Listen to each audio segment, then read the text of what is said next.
Hello, YouTube. It is me, Jack, and Katie. Brandon is dealing with a family issue, but don't worry. We've got lots of fans coming in. We are doing the official heat check of the fan bases of college football. We've got helmets in here. We've got people in the office. Make sure you like, subscribe, comment. We've got a hell of an episode for you. And if you are a fan base of a college football team, which you probably are because you're watching this, you will enjoy this episode for better or worse. Jack? Like, subscribe. TCU. I'm good to go. Oh, yeah. Everybody good to go? Brandon's not here. Brandon is... Unfortunately, we can't make fun of this one for him not being here. But prayers go out to the Walker family. Yes, dealing with a death in the family. Which, did you see? I will say. Uh-oh. Did you see Oh, no. the YouTube searches? Yeah, that was really No unnecessary rough. I was like... I was like, I don't want to say anything bad about the dead. But... Didn't search us. Yeah. No, but... I liked that Dana Beers was the last one.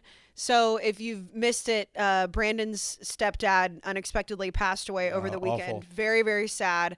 So he is back down south to deal with that. But he posted on Twitter or Instagram or wherever he posted it that his stepdad was a huge Barstool fan and put up his latest or the most recent YouTube searches. And it was Brandon Walker in Iowa, which I thought was very funny. Yes. Brandon Walker college football show. There was a couple other random Dana Beers. Yeah, that one was the top one. There was a couple random bands that I didn't necessarily know, but it was lap band. A what band? Lap belt. It was something. I remember looking at. I thought it was like a music band. Am I an idiot? Oh, Lexington Lap Band. Their lab band. And then there was one where he wanted to watch. I think he looked up the West Point, Mississippi. Oak Hill Academy, West Point. There must have been a game that was streamed on YouTube. Well, so Mr. Brandon Walker's stepdad, rest in peace. I don't know his name or anything. But yeah, and even if we did, we probably wouldn't say it just, because Brandon hasn't. So Mr. Brandon Walker's stepdad, rest in peace, and thank you for being a supporter of Barstool. Yeah, and of Brandon. And We're sorry you didn't like unnecessary roughness. Hey, maybe he was one of the commenters. Maybe. Just, I hope if he wasn't standing up for Brandon. He was shitting on Brandon. Those are the best kind where it's joking. He's obviously not seriously shitting on Brandon, but got to keep him humble. Just got to keep him humble. So yeah, we're gonna do something fun though today. A lot of fun stuff. So We're in the radio room for the first time since the off season. We are. We're in the radio room. The lights are bright. We're gonna bring in a lot of people from the office. So let's start the show. Hi. Whoa. Is that Brandon? No, it was. You're right. Did my voice crack like his? No, I don't know why. It just, I guess I'm so conditioned to Brandon. I heard you say that. I've never heard you really say that. Hi. Welcome to Unnecessary Roughness, Barstool Sports College Football Podcast. Emphasis on the sports. Here at Barstool, we talk about college football. In this room, we have High Noon. I have the pool pack in front of me, the variety pack. We are presented by High Noon, as always. I know the tailgate pack is hot in the streets, guys. That's the one with the cranberry and the pear. But I got to tell you, the pool pack really came through swinging this year. Pool pack was... When I was able to dabble in the drinking, the pool pack hit hard. I really liked on Saturday night. I even had a kiwi and a guava, I think, or maybe another one. But I still, even though it's tailgate pack season, pool pack was still hitting good. So 4 great flavors. shout out High Noon. They always come through with amazing flavors, and who knows what's on the way. Pickle. Yeah, maybe pickle. Yeah, let's not forget about pickle. I'm going to will it into existence. It's just simply going to happen. I do like pickleback shots, but with Jameson. I've never had with vodka. See, that is the difference. I will say that's a regional thing. We talked about this on whatever, I guess it was the last podcast on Saturday night, which feels like it was a week ago at this point. The difference in picklebacks in the Northeast versus the South.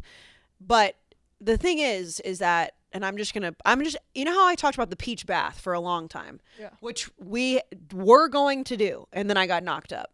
So apparently High Noon was like, hey, we can't have you bathing in peach while you're with child. Totally makes sense. Checks out. That is still on the table. So bounce back season 2023, the High Noon peach bath is happening. The next thing I'm willing into existence is the pickle flavor, because pickle flavor takes care of any type of, like when you take a shot of anything, Clears it out. it clears it out. And we know High Noon is vodka. So shout out High Noon. Get your tailgate packs now. Some of my favorite memories of playing baseball when I was younger was when I used to have dill pickle seeds, and dill pickle seeds were always amazing. So, yeah, I think If you like pickle, why not High Noon? why not? Speaking of, Jack, I know that you were here working, I believe, or you were at home working on Saturday when we did the stream for the A&M Mississippi State I was game. here, yeah. And I was eating a very large pickle on the stream. I had the stream up on my computer, and I was watching all the games. And yeah, I saw some of the comments. Yeah. Here's the thing: is that pickles are delicious. You just can't eat a full ballpark pickle without making it look. Ballpark pickle. I've never heard that. What? Ballpark pickle. It's like the pickles you get at the ballpark. No, I've never seen a pickle at. Yeah, you can get. Again, is this a Southern thing? Maybe it's a Southern thing. You're talking to Northerners. You can go. Yankee Stadium, you can't go and get, maybe you can get a pickle on the side, but it's not like, oh, here's a pickle. Listen, you know what? I've never noticed that. I've been to probably, other than college football games, I've been to way more sporting events on the East Coast than I ever have in the South, other than college football. And you know what? I don't know if I've ever tried to order a pickle at a game. But you're right. I've never seen it. So they come in these little sleeves, as I'm using my hands like this, of course. You can't do anything without it looking sexual. They come in like a sleeve that a hot dog would come in, and you just Push up. Oh my God. You just hold it. But is that they just do it in the South?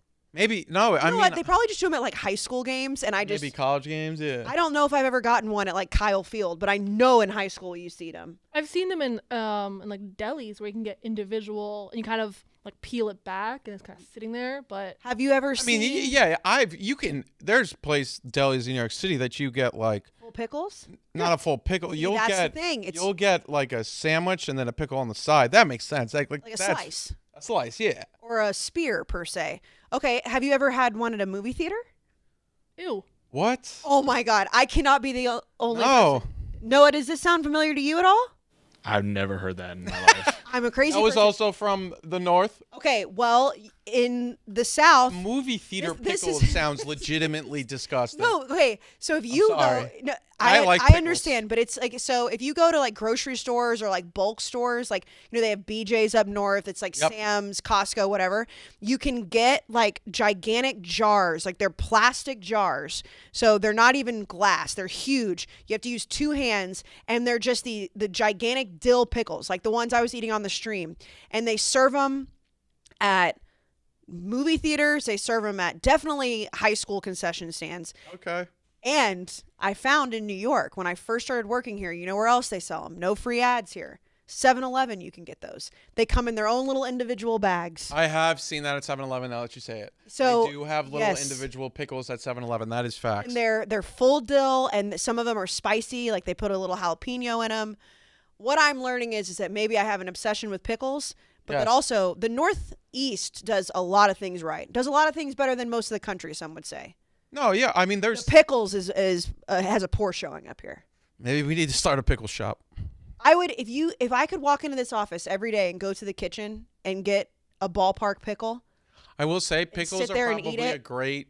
It's I the would. calories on a pickle are probably They're 0. so good too. I had Would a you full try pickle a, last night sitting on my couch watching football, and I was like, this is just a crazy thing that you can't, like I said, you can't look normal eating one, but that's just a fact. But I guess I've never thought about the fact that maybe I'm just weird.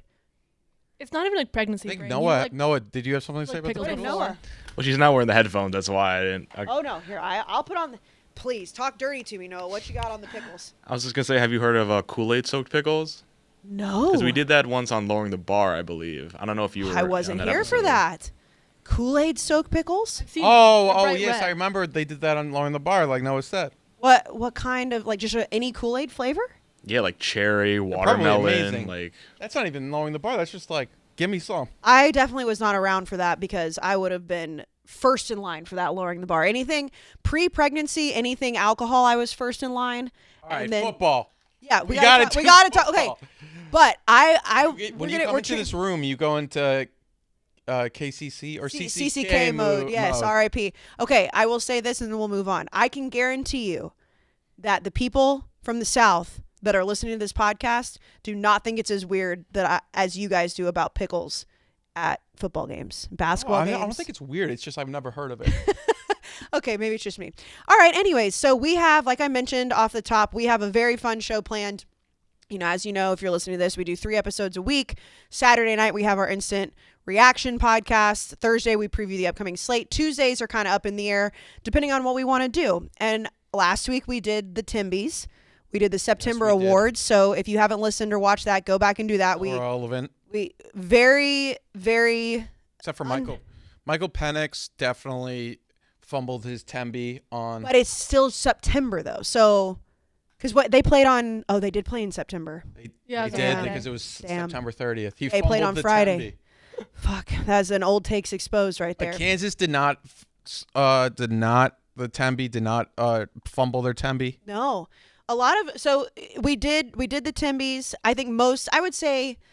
all but the Michael Penix one, which wasn't Brandon's fault because no. When we recorded it, he still got the Timby.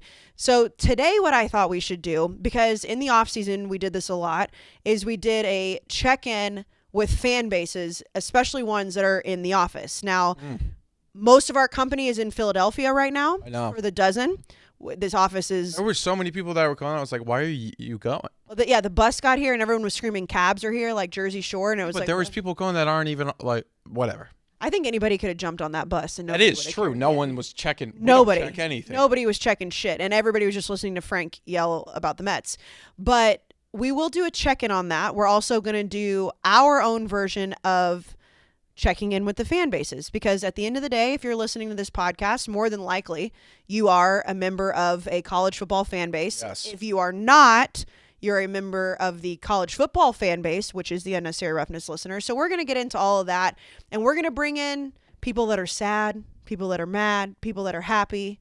Yeah. Do we have any Well, we have Bama, but we don't have Tennessee. Big T is not here, in which Philly. Stinks. Do we have somebody from Penn State? We have Penn State, Michigan State, TCU. A lot of sad. Oh, TCU. Yeah, we got. Do have to put a cap on these guys. They can't talk too long, especially like. I'll hear from.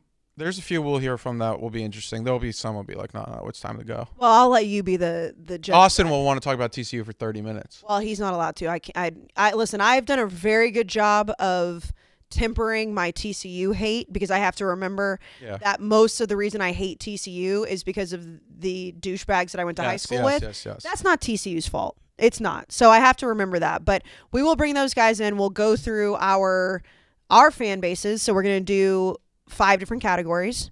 I'm going to allow Jack and Katie and whoever else wants to name a fan base of the month, because you guys see all the interactions. Okay. You see it more. You see it from the Unnecessary Roughness count. So we'll get to all that, but let's get into some... I'll be honest, I don't really look at the mentions that much because they're usually dumpster fires. Yeah, no. I have to ban myself I usually just tweet. Like, I tweet from Unnecessary Roughness. Then just let it fly? I rarely look at it, except if it's getting, like, ratioed, and I'm like, uh-oh. And there's sometimes that happens, and I'll just delete and be like, oh, that didn't happen. But...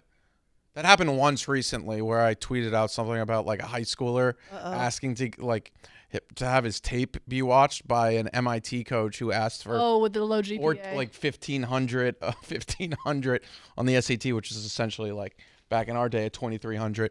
And then I was like, why? Your day? This kid replied, is like, take a look at my film. I have a 2.4 GPA. And I thought it was so funny, but Twitter was just like so mad. They were like, you're crushing a kid's dream. I didn't say he couldn't play college football, bozos. I said he has a 2.4 GPA. He's not getting the MIT.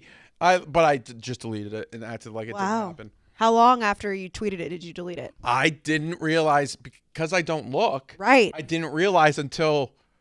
You know how I'll know it's bad? If somebody tags me in the replies, and then it's like tags your personal? Yeah, and it's like, this one fucking sucks, Jack Mac. Or they'll be like, people will just be like, Jack, you've been missing a lot lately. And So then I'll just go back and delete it and act like it didn't happen. Yeah, well, sometimes you have to do that. The best function that Twitter has in those moments is mute this conversation. I mute. It's fantastic. But that one was like, all right, fine. I was making fun of a 17-year-old, but I still, if I got called upon about it, I still would have said that was funny. It was funny. 2.4 GPA trying to get into MIT. Sorry, bro, you're not getting in. Yeah, I mean, could anybody in this room get into MIT? No, I'm not. Not even a chance. I'm sure the kid could go play college football. No, I know, but that's what I'm saying is like getting into MIT is very hard. So making fun of somebody for a 2.4. Beside the point, we'll get to all of those. And then somebody said, they were like, don't you know that GPAs and SAT scores don't correlate? I was like, first of all, you don't have a 2.4 GPA, then you're pulling a 15 or like a 750 on the math section. I guarantee it, unless you're quite literally a fucking anomaly. So anyways, enough on this. Enough on this. However, you just talking about SAT scores just gives me like wicked PTSD, and it's been years since I've had literally over a decade since I've had anything to do with that. And it's just still, but obviously the big piece of news that has come out since we recorded on Saturday night / Sunday morning, Paul Chryst out at Wisconsin, 5 seasons there. They obviously did not start the season very well. And it sparked a lot of conversation because, now we have, 5 coaches fired through. None of them are Brian Harsin. None of them are. That's coming, though. That's got to be next. So be. We have Wisconsin, Nebraska, Arizona State, Georgia Tech, and Colorado. And originally, the buyout for Paul Chryst was around $20 million. It's now being said he's settled at $11 million. I think usually that's due to the fact that if you just settle, they're like, Wisconsin will be like, we don't have to pay the full buyout because we fired him with cause. Right. And then Paul Chryst is like, we don't want to do that. Just take off $6 million. They probably agreed on that. So then there's no lawyers and it's over. Like it all comes from like a specific fund too. So and he doesn't even have to worry about it. Oh, and he probably gets it right away. And he was like, all right, February 2023. Yeah, and he'll all of it by then. And he'll be like, all right, fine. I'd rather that than it be spread out and then have to hire a lawyer. My first thought is. And I know it's completely different, but the way it was like, okay, he'll get it all. It's like if you win the lottery, you can either choose to get it over like a period of time or get less for a bulk. That's just what it looked like to me. Obviously, there's a lot of different things that go into it. But my question is one, Wisconsin is obviously a program that, they've been consistently winning over the last 30 years. Now, they've not been the top of the top, but they've never been... they've gotten pretty close. They definitely have gotten close, but they've never. They're almost like the Oklahoma State of the Big Ten, which I definitely want to talk about too, because I love reading message boards, which I did for the Fanbase thing. But one of the best message board topics, and I think we all got tagged in it multiple times, is Oklahoma State being underrated as a whole. We'll get to that, but Wisconsin is that program. When you look at the Big Ten West, and they are always kind of the bully that's sitting there, that's waiting to see who's going to be coming to meet them in Indianapolis. Now with him fired, we have 2 Big Ten West coaching jobs open. Yep. 1st of October, basically. So I think the big question here is, what's the better job between Nebraska and Wisconsin? So I put it on Twitter, and Wisconsin won like 73 to 27%. I voted for Nebraska. Why did you vote for Nebraska? I think there's more money. I think you also have. It's tough because it's like, who's won more over the past 2 decades? Obviously Wisconsin, but I think you have more money at Nebraska, and then also you have the situation where it's like, hey, at Wisconsin and Nebraska, it's hard to recruit. But maybe Wisconsin are close to Ohio. I don't know. This is my knee-jerk reaction right now in 2022, the year of our Lord, would be to say Wisconsin, just because of their recent success in their division and that they haven't been down so bad that, when you look at Paul Chryst's record, it's not that bad. It's just not meeting their expectations. They obviously started this year not great, but didn't they go, what they go 9-3 last year? Probably something close to that. What was interesting is that Brett Bielema, I forget if he was +1 or -1 from Paul Chryst's record. And he was the one who caused him to lose his job. And he actually, he had a quote where he was like, oh, been there, brother, know how that feels. But Nebraska, to me, still has that overall brand awareness, for lack of better terms, when you talk about their reign in the 90s, that I feel like overall Nebraska is a bigger college football brand. I don't know how much that plays into the job, though. Now, in 2022, how much does that play into? Because if you're talking about in my lifetime, because we're talking about in the last 3 decades, and for you guys too, Nebraska just absolutely ran the 90s, but Wisconsin has been a better football program in the last 2 decades. So where do you put that? Like how much do you take brand recognition into a job opening? Because Nebraska is hard to recruit to, unless, I mean, in comparison to Wisconsin. Wisconsin's right in the middle of I think they're almost like similar jobs. Would you put? Would I put Nebraska or Wisconsin higher? Like it would probably, they're both top 25 in like the 15 to 25 range, right? Or maybe we overrate Nebraska's job, but I still think Nebraska's fan base is massive. Wisconsin's fan base is not. Wisconsin's a Packer state. Nebraska is a Nebraska state. Yeah, when you talk about people that love the Nebraska Cornhuskers, that's their number one love. That is, they don't have we to. We don't see Wisconsin fans in our mentions. We see Nebraska. Which is weird, by the way. I think it's just because of at the end of the day, Wisconsin has they have 3 professional sports teams, right? Right. It's a massive state too, probably similar in size, but Wisconsin has the Brewers, the Bucks, and then they also have the Packers, of course. Nebraska has nothing. It is outside of Nebraska Nebraska football. It's very similar to it's Connecticut basketball. It's is one of those things. I mean, they're everything, and you're right, because even in case you missed it, I love going to Madison. When we did our show in Madison in 2019, we had like some technical issues behind the scenes, and I knew that in my ear, so I was like trying to like keep the crowd engaged while we were fixing it. And all I had to do was bring up the fact that the Brewers were in the postseason, and everybody went nuts. So you're right. I mean, you have that element of pro sports also playing into it. Tons of Wisconsin college football fans, but Nebraska, you even saw, after Scott Frost got fired, and they went into that game against Oklahoma with Mickey Joseph, the fans were like crying in the stands when they were getting their ass beat. Like there were guys wearing like Urban Come Here shirts. Like that is a fan base that is dying to be relevant again. That's why I think they're very similar in terms of job openings. Maybe Wisconsin's a little bit higher. I just looked at some rankings from some guys that I respect. I don't want to butcher his name, but there's a guy at CBS that I follow on Twitter. And we like Brandon him. used to it's always Brandon big when we give used props to work with. His name's, and I'm gonna butcher his name, but it's Shannon J.R. Raja. But he's great. He used to be at Dave Campbell's, and now he's over at CBS Sports doing the national beat. He has Wisconsin over Nebraska. Last year, Bud Crawford, who's at 24/7 Sports, which is also CBS, he had Nebraska over Wisconsin by 1 overall of ranking the top 25, and Wisconsin 21, Nebraska 20. So I think it's very close, and it's probably like cutting Splitting hairs. Splitting hairs. There it is. When you look at it, it's like at the end of the day, it doesn't matter much when we look at who is the better job, because they're both in that weird range where it's like hard to recruit to. One's had a lot of success over the past 20 years. The other has not. One has a massive fan base. The other doesn't have a small fan base. So let's not. But there's very clearly. And I think Wisconsin does have. We talk about Nebraska's money, but Wisconsin does have a decent amount of money. As we saw, they got the buyout pretty quick. So Wisconsin has, and you would probably say Wisconsin's a better school.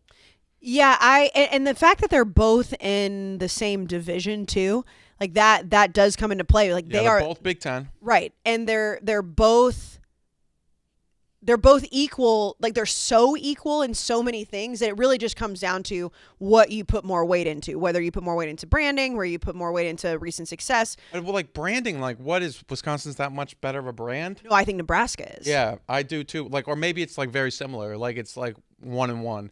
But that's also, and that's where the age thing comes in. I bet Nebraska sells a lot more merch. And I think that's, again, if you guys are much younger, and I always say much younger. If Brandon was here, I would say much younger. You guys are younger than me, but Nebraska to me I grew up hearing all about Nebraska football because they were so relevant when I was really young. And then we also have to consider, for this job, we've talked a lot about Nebraska job. Who is Wisconsin going to go and get? Are they just going to stay in house with Jim Leonard, who right. Brandon talked about on Saturday Night Show when I brought up maybe they want to fire Paul Chryst for the likelihood of getting Lance Leipold, who Lance Leipold won like 7 national championships at Wisconsin Whitewater. I think he's from Wisconsin. Maybe he's from Minnesota or something. But he's going to be in the name or in the mix for every single job. It's awesome for him, but it's also just crazy. Just Kansas head coach. It's like, boy, now we've got like poor Kansas in the fact of like he's born in Wisconsin. Wisconsin. So Jim Leonard, their defensive coordinator, he's got now 7 to 8 games to prove that he deserves the job. I know a lot of people really like him there. But everyone's saying that he's probably the most likely out of the interim coaches so far to keep the job. That would make sense. And, also, and we'll get off the Wisconsin thing, but, when you read, like, Paul Chryst backstory and, he's, like, born in Madison, grew up, like, it was, like, the perfect fit. And that says to me that what's happening now in college football, and you look at all 5 jobs that are open and all the coaches that have gotten fired, it's like $60 million in buyouts, which is crazy that we're sitting here on October the 4th. And there's that much money already just being shelled out for buyouts. But like, it used to be where coaches, like if they were like really good fits for the school, which obviously he was for Wisconsin, and they were having decent success, he would get maybe a little bit longer than 5 years. Now it's like, no, this is not our standard. Our standard is higher than what you're giving us. We're sorry. And that sucks if you're that guy. I think there was a concern within Wisconsin that there wasn't an upside. The upside, they already saw it, and they saw it, maybe it was last year. They couldn't get it done the year before. And what they saw with the upside was not high, and they were like, hey, if we know the upside isn't high and you're having such a bad season now, let's just cut it. It's better than that than like, and we've all been in relationships or whatnot where it's like, man, I wish I just broke up with them 6 months ago. Boy, have I. But in bring back up the old shit. Yeah, Jack. But in football terms, 6 months in relationship terms is like 2 or 3 years. Right. And it's like, what if Paul Chryst comes back, goes 9-3 next year, and then 8-4, and then another 4-8 season? Not that they're going to go 4-8 this year. I'm just saying. You're right. It's like the patience is much shorter. The leash is much shorter. So, and the leash is much. We've talked about it for a long time. The leash is much shorter in college football now. Right, and buyouts don't matter. I mean, you guys put out the clip of Brandon talking about being woke. Yeah. I mean, it's absolutely true. Buyouts, and that's where any coach that you see is on the quote. Do matter though. That's a lot of money because you can't. Depends where you depends are. on the school. But it's also like these people have a lot of money, but it's not like they're going to be like they're going. The athletic director has like some pressure on them now. Wisconsin's like, you can't fuck up again. We're not going to pay another buyout of $10 million in 2 years. Right. It's usually 2 or 3 people. It just depends on. They don't want to do that. It depends on the school and the boosters, I would say, and also depends on how mad. That's where it's like when no one wants to buy out Jimbo. Like no one wants to like buy out Jimbo yet. But give it till Sunday, Jack. There's some oil tycoon down there that's like $90 million. I can throw that out the window. But that's why I think with Paul Chryst, it's like, I don't know much about him other than what we know as him as the Wisconsin head coach. And then, you hear his backstory. Like, he seems like a really nice guy. I could just be going off of, like, you didn't hear. No, yeah. Like, so it's like that to me is a much harder decision than if a coach is just absolutely shitting the bed and seems to be an asshole, like Brian Harsin. Now, again, I don't know Brian Harsin personally, but it seems like the boosters don't like Brian Harsin as a person. Whereas Paul Chryst, it was like it just didn't work out because they weren't winning. So, and honestly, when you look at the jobs that are open now, they're all pretty good. They're all pretty good. So we talked about Wisconsin, Nebraska. Colorado's not that bad of a job in my opinion. It's still a Power Bad, 5 job. though. Yeah, but it's still like, Not the job itself. I'm saying Colorado football is in disarray. like, but this is from the same article I was just talking about. They have a great campus. It's Boulder. It's beautiful. Yeah. And think about it, you don't have to come in with super high expectations. Aren't the only two teams without a win It doesn't seem like Colorado and Colorado All right, State? so Colorado ranked last among public schools in Pac-12 in athletic spending in 2020, 2021. Just 3 years ago, Buffalo's lost a coach to Michigan State, Mel Tucker. There's no proven recruiting grounds or pathway to success at Colorado, and that is firmly reflected. So maybe it's not as good of a job as maybe I just like look at, oh, they have an indoor facility. They have it's an amazing view and cool jerseys. I'm about to say you're looking at the view. You just view. want to go to Boulder. But it's just maybe not Colorado. But I think also Arizona State's a pretty decent job. I think so too. And we've talked ad nauseum about Georgia Tech. So, those 5 jobs are on the market. We think Auburn's going to come up. If I had to rank these, I would put Wisconsin at number 1. Okay. Nebraska at a close second. Colorado last, and then Arizona State and Georgia Tech could be like interchangeable depending on what you're looking at. I just still, and I mean, again, I know I'm a little biased just because of Dion himself, but I do not understand why Georgia Tech hasn't already tried to hire him. If they have, but to me, that's just the most no-brainer of all time. Not want it. We don't know. Yeah, we don't know. Maybe he's I'm gonna do. I'm just gonna ask him on the show. Yeah. Without any. Hey, Dion. So in the middle of this pro football show that's live right now, how are you feeling about the Georgia? We'll see what happens. I also think the problem with Georgia Tech is there's a lot of academic standards. It's hard to get into that school. And I'm not saying that Dion couldn't come over that, but that is a massive hurdle that I think some college coaches look at and think, if I'm Dion Sanders, wait a second, maybe I'll just wait for another job. Even Arizona State may fit Dion better because you can get guys over there much easier than Georgia Tech. I've heard of some stories that some really great football players have wanted to go to the Georgia Tech, transfer there, and they just can't get in.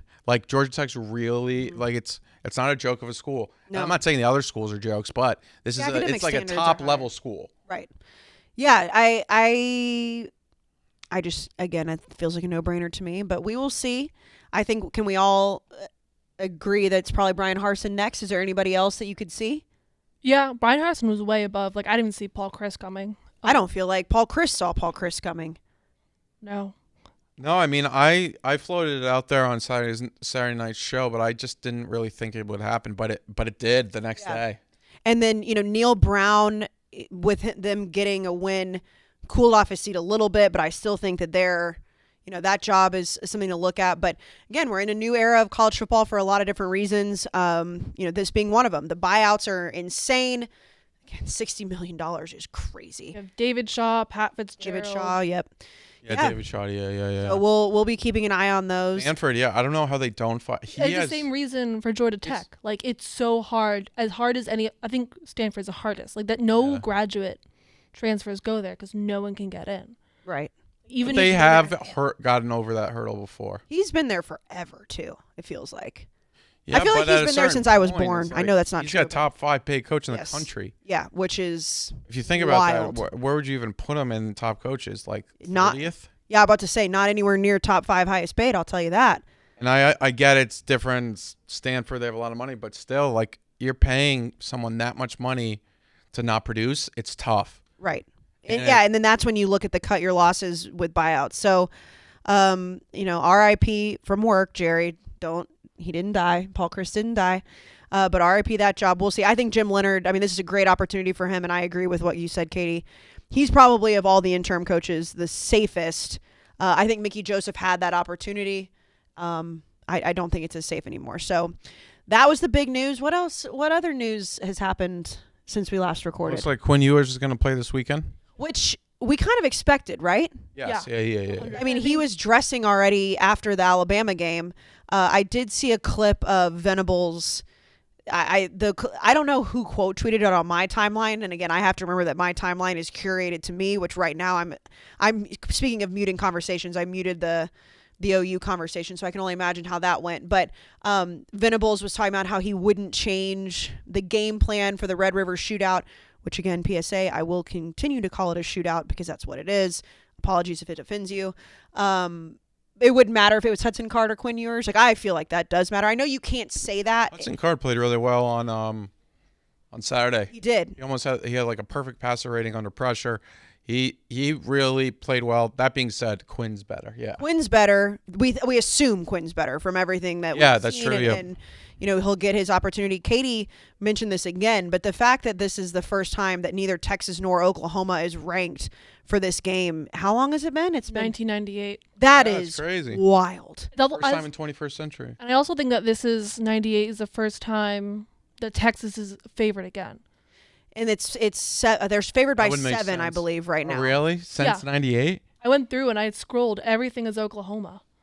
Maybe the sheet I'm using is wrong, but it had that as the first one. It definitely in the recent history. Feels for like. Sure. I was just thinking of like those early 2000s. I mean, like the early 2000s and mid 2000s Texas teams that won national championship and got the Big 12 championship. That was still when Oklahoma was really good, so it's possible that Oklahoma could have been favored. That was like 2000 when they won in 2000 with Vince Young. 2005. Okay, 2009. Excuse me. 2009 would make sense because Texas then ended up going to the national championship. But for the most since first time in over a decade. It's been a long time. Every single year. Yeah, if you think about it, it makes so much sense. It is, but still that game has so much attraction not even just from a gambling standpoint. I mean, yeah. If you're a gambler, the Red River Shootout is one of the best games to bet on. But, and I know on Thursday we'll talk about our preview. We'll go through all the games. But the noon slate on Saturday is stacked. I mean, you've got Tennessee LSU, TCU Kansas, Texas Oklahoma. Yes. I know the night slate is not as stacked, which may be good. Clemson, Boston College, Washington State, USC, Kansas State, Iowa State, BYU, Notre Dame, and then, of course, your game. I forgot. Rematch. That beautiful 8 p.m. CBS window last time you lost to Mississippi State, you beat Bama the next week, so. Yeah, and they remember that too. Speaking of press conferences, another Nick Saban viral clip. He and Bill Belichick are the gifts that keep on giving. Yes. That poor, local beat writer who asked about changing his offensive scheme for Milroe. Just absolutely. I mean, and he was like, yeah. Just a like, poor, all right, soul. How about this? Right after this, he was like, I don't talk to Jimbo much, like I've told you guys, but right after this, how about I'll call him and I'll tell him exactly what we're gonna do. And then he went on to say, like, you guys just make stuff up. Like, and again, I didn't say that. If Nick Saban could be uncensored completely in press conferences, it would be the most entertaining thing that we see every week, because it's like when he will swear every once in a while, it's just like, oh well, he said what everyone else is thinking. Can you imagine if he actually could let loose and say what he wanted to say? Well, I think it was it Jenny Dell or Allie LaForce who asked him after Sunday's game, where he said, they were like, so how does it, like, how's Bryce and whatnot? He was like, and then he said something along the lines of like, what I do want to talk about is this team that won the game. And then she was like, oh, okay, yes, Nick. Yes, the Maria Taylor clip from a few years ago is the perfect Nick Saban, viral moment of, so quit asking. But, him saying like, well, you guys are all wondering if Bryce Young is playing and you're saying that I want to keep it a secret. Well, I didn't say that. So you see how Nick Saban is, again. Wait, what did you have, Katie? The quote is, you guys think I'm going to tell you what I'm going to do with our offense? Might as well make it up. I saw headlines, I'm going to keep a secret what we're doing with Bryce. Sounded like me making that statement. Never said that. Make up whatever you want. Then all the rat poison. You just imagine being a local beat writer for Alabama, and you just know every single week that you go into those, because and Brandon's obviously been in a million of them too, way more than me. But those local press conferences are the bane of a lot of people's existence, because you have to go. That's where you get your questions in that the national media is going to ask later in the week when they get their one-on-one time. But I can imagine if you are an Alabama beat writer that you must dread that every single week. You have to. Because you have to ask. I don't know. You have to ask the questions. Like, I know that, and for some reason in those rooms, it's like you have to have the courage, but you also know that you're going to get roasted. Like that guy who asked that question this weekend probably knew that he was not going to get a great answer. Did he know he was going to go viral? Probably not. But now Nick Saban just dunked on another guy. I'm just saying, it doesn't sound fun to have to ask Nick Saban local news questions. I feel like you kind of know your coach. It is funny. You really see the personality. Like Mike Leach was asked about how to plan a wedding, and he told the reporter, "Go elope. Like, don't do a wedding." Whereas I feel you can't really ask Nick Saban that. Like, you'll learn, which is sad. I You'll would learn love the to hear difference. his thought process on that. Did you see Brett Bielema's quote about was it Golden Corral? Did you see that, where he was talking about like he was talking about how his linemen love to eat. Okay, yeah. I think he was talking about like hypothetically, like he was saying on the field, like he was more using an analogy, but he kept saying Golden Corral, and so then of course all the NIL people were like, "Oh, Golden Corral should sponsor the Illinois football team." I was like, again, these guys. I'm not the biggest fan of Golden Corral. Oh no, me neither. No offense. I had a bad. They want to sponsor, give us all the money. Like, right, I was about to say, I would love like, to eat at Golden Corral. If Golden Corral wants to sponsor this podcast, we love you. I have had one time I've gone to Golden Corral and one bad experience with Golden Corral, so they're on my shit list. Right, I've been to Golden Corral a lot. You have? Yeah, because back in the day when we used to go down to Florida in the spring for baseball, A lot of Golden Corral, in high school. They're like the program we used to like do it with every year for a week or two would give us food. You would pay for the food, and one of the options that they would assign you to would be Golden Corral for breakfast or dinner. And so you'd have Golden Corral at least once a day. So I've gone to Golden Corral like probably 30 to 40 times in my life. Golden Corral at least once I've never a day. gone on my own like Accord, yeah. Yeah, Golden Corral. I think that they were one of those It's places. awful. It's just like it's Golden Corral. They had to make one of those rules where like people couldn't stay all day, right? Isn't that one of those restaurants where Probably it's like, because it's technically all you can eat buffet, Right. but it's like so families would go in the morning and just stay all day, yeah, it's marathon just, eating. Yeah. Hey, you know what though? If any football team with a football coach was going to talk about Golden Corral, like I want it to be Brett Bielema. We talked about this before with Brandon. Like Brett Bielema, just he is just like that coach that you want to hear him talk about stuff like that. So I don't know, press conferences. Some of them sound great, some of them sound terrible, but Nick Saban's just on a roll, which goes back to what we were saying, Jack. That's what scares me about Saturday. What other news do we have? There's some players sitting out at SMU that. people are arguing whether it's NIL deal or not. Basically, they're just trying to preserve the rest of their season with their red shirt. And you just have everyone up in arms, like, if they're getting paid or not. It's just like, oh, this is the new end of college football as we know it. Which every single time something is changed, you hear that from a sector. And yeah, I mean, there are things, Jack, you said it perfectly a few weeks ago. It's like, if you are also for conference realignment, you can't then be mad when you see some of these rivalries go away.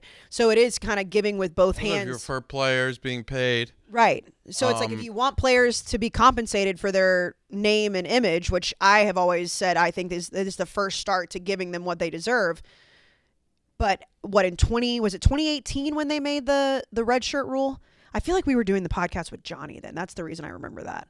Yeah, I think they It was changed. at the old Like you can like if you play but it's was 4 always you games. can still play 4 games, Right. and that's always been the case, I think. Right. No, I think the 4-game rule was. I think you've been able to play 4 games for a little bit. for like 4 or 5 years. But I think a little bit longer. I could be wrong though. I think the only reason I think that is because I think it changed whenever I was at Barstool. I could be wrong because I remember it used to be, if it was a huge deal, like if your quarterback got hurt and you had a redshirt freshman on the sideline and they had to go in and play, that it could be yanked away depending on how many quarters they played. It used to be where you had to preserve that. I think it was like a game. Like if you played a game, you were done, and then it became 4. It looks like 2018. 2018? Yeah. That's what I thought. I thought that it was around then that it used to be like super, super strict. But of course in 2018, the NIL deals didn't come into effect. So I feel like the addition of those two is going to create problems. Well, yeah, the SMU players apparently they've played 4 games and they have seen that the season's not going great, so they've decided that they're going to sit out based upon a number of reasons. One, they don't like the coach. Maybe they don't see a future for themselves at the program. These may be holdovers from the Sonny Dykes era that are like, okay, wait a second, what am I doing here? Do I want to stay here for a coach that doesn't seem like I like playing for? I can keep a year of eligibility and then go into the transfer portal. Saw that with Hank Bachmeier. Mm-hmm. He left last week. He preserved his red shirt, and he's in the red shirt for whatever year he is, and he's in the transfer portal. So my first thought when I saw these SMU players, because like you said, they are Sonny Dykes guys. It's like, what if they're sitting there like, all right, I played my 4 games, and then we see at least some of them at TCU next year? Like just transfer across, we could across see, the we Metroplex. Could see that maybe, yeah. But that is something that is, people are mad about the NIL stuff playing into this. That's just what's going to continue to happen. So again, you have to evolve with it. If you don't like what's happening, like too fucking bad, you can complain about it, but it's going to continue to happen. So, it used to be guys sitting out of bowl games, which people are still pissed about. Now with the red shirt thing of the last 4 or 5 years, there's so many different rules that are coming into it. At the end of the day, you have to, for me, I think players should be compensated. So whatever the bad that comes with these NIL deals are right now, I have to accept. The only thing is, it's like they're not technically NIL deals. They're just pay-for-play deals. So that's also, there's so... Like, it's not like people are getting compensated for their name, image, and likeness for the most part. There are. That's probably like the very small percentage. Like Bryce Young, of course, is when he goes on Dr. Pepper commercials. But, not Dr. Pepper. Oh, actually, he's on Dr. it. Pepper. Yeah.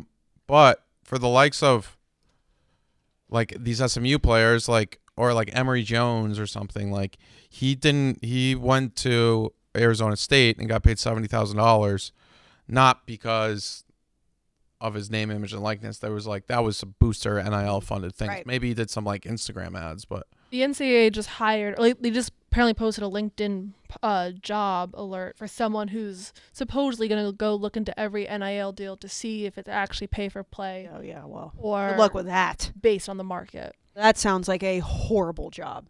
They better be paying that person.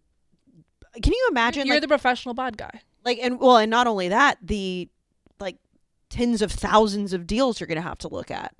there would be a team, I would say. I know, but can you imagine having to be like, all right, well, this one seems like a problem, and then you have to make that call, and then you're going to be involved with agents. That sounds terrible. I am very glad that I have nothing to do with that. But the SMU story, I think it was weird because it was like 4 guys all decided at the same time.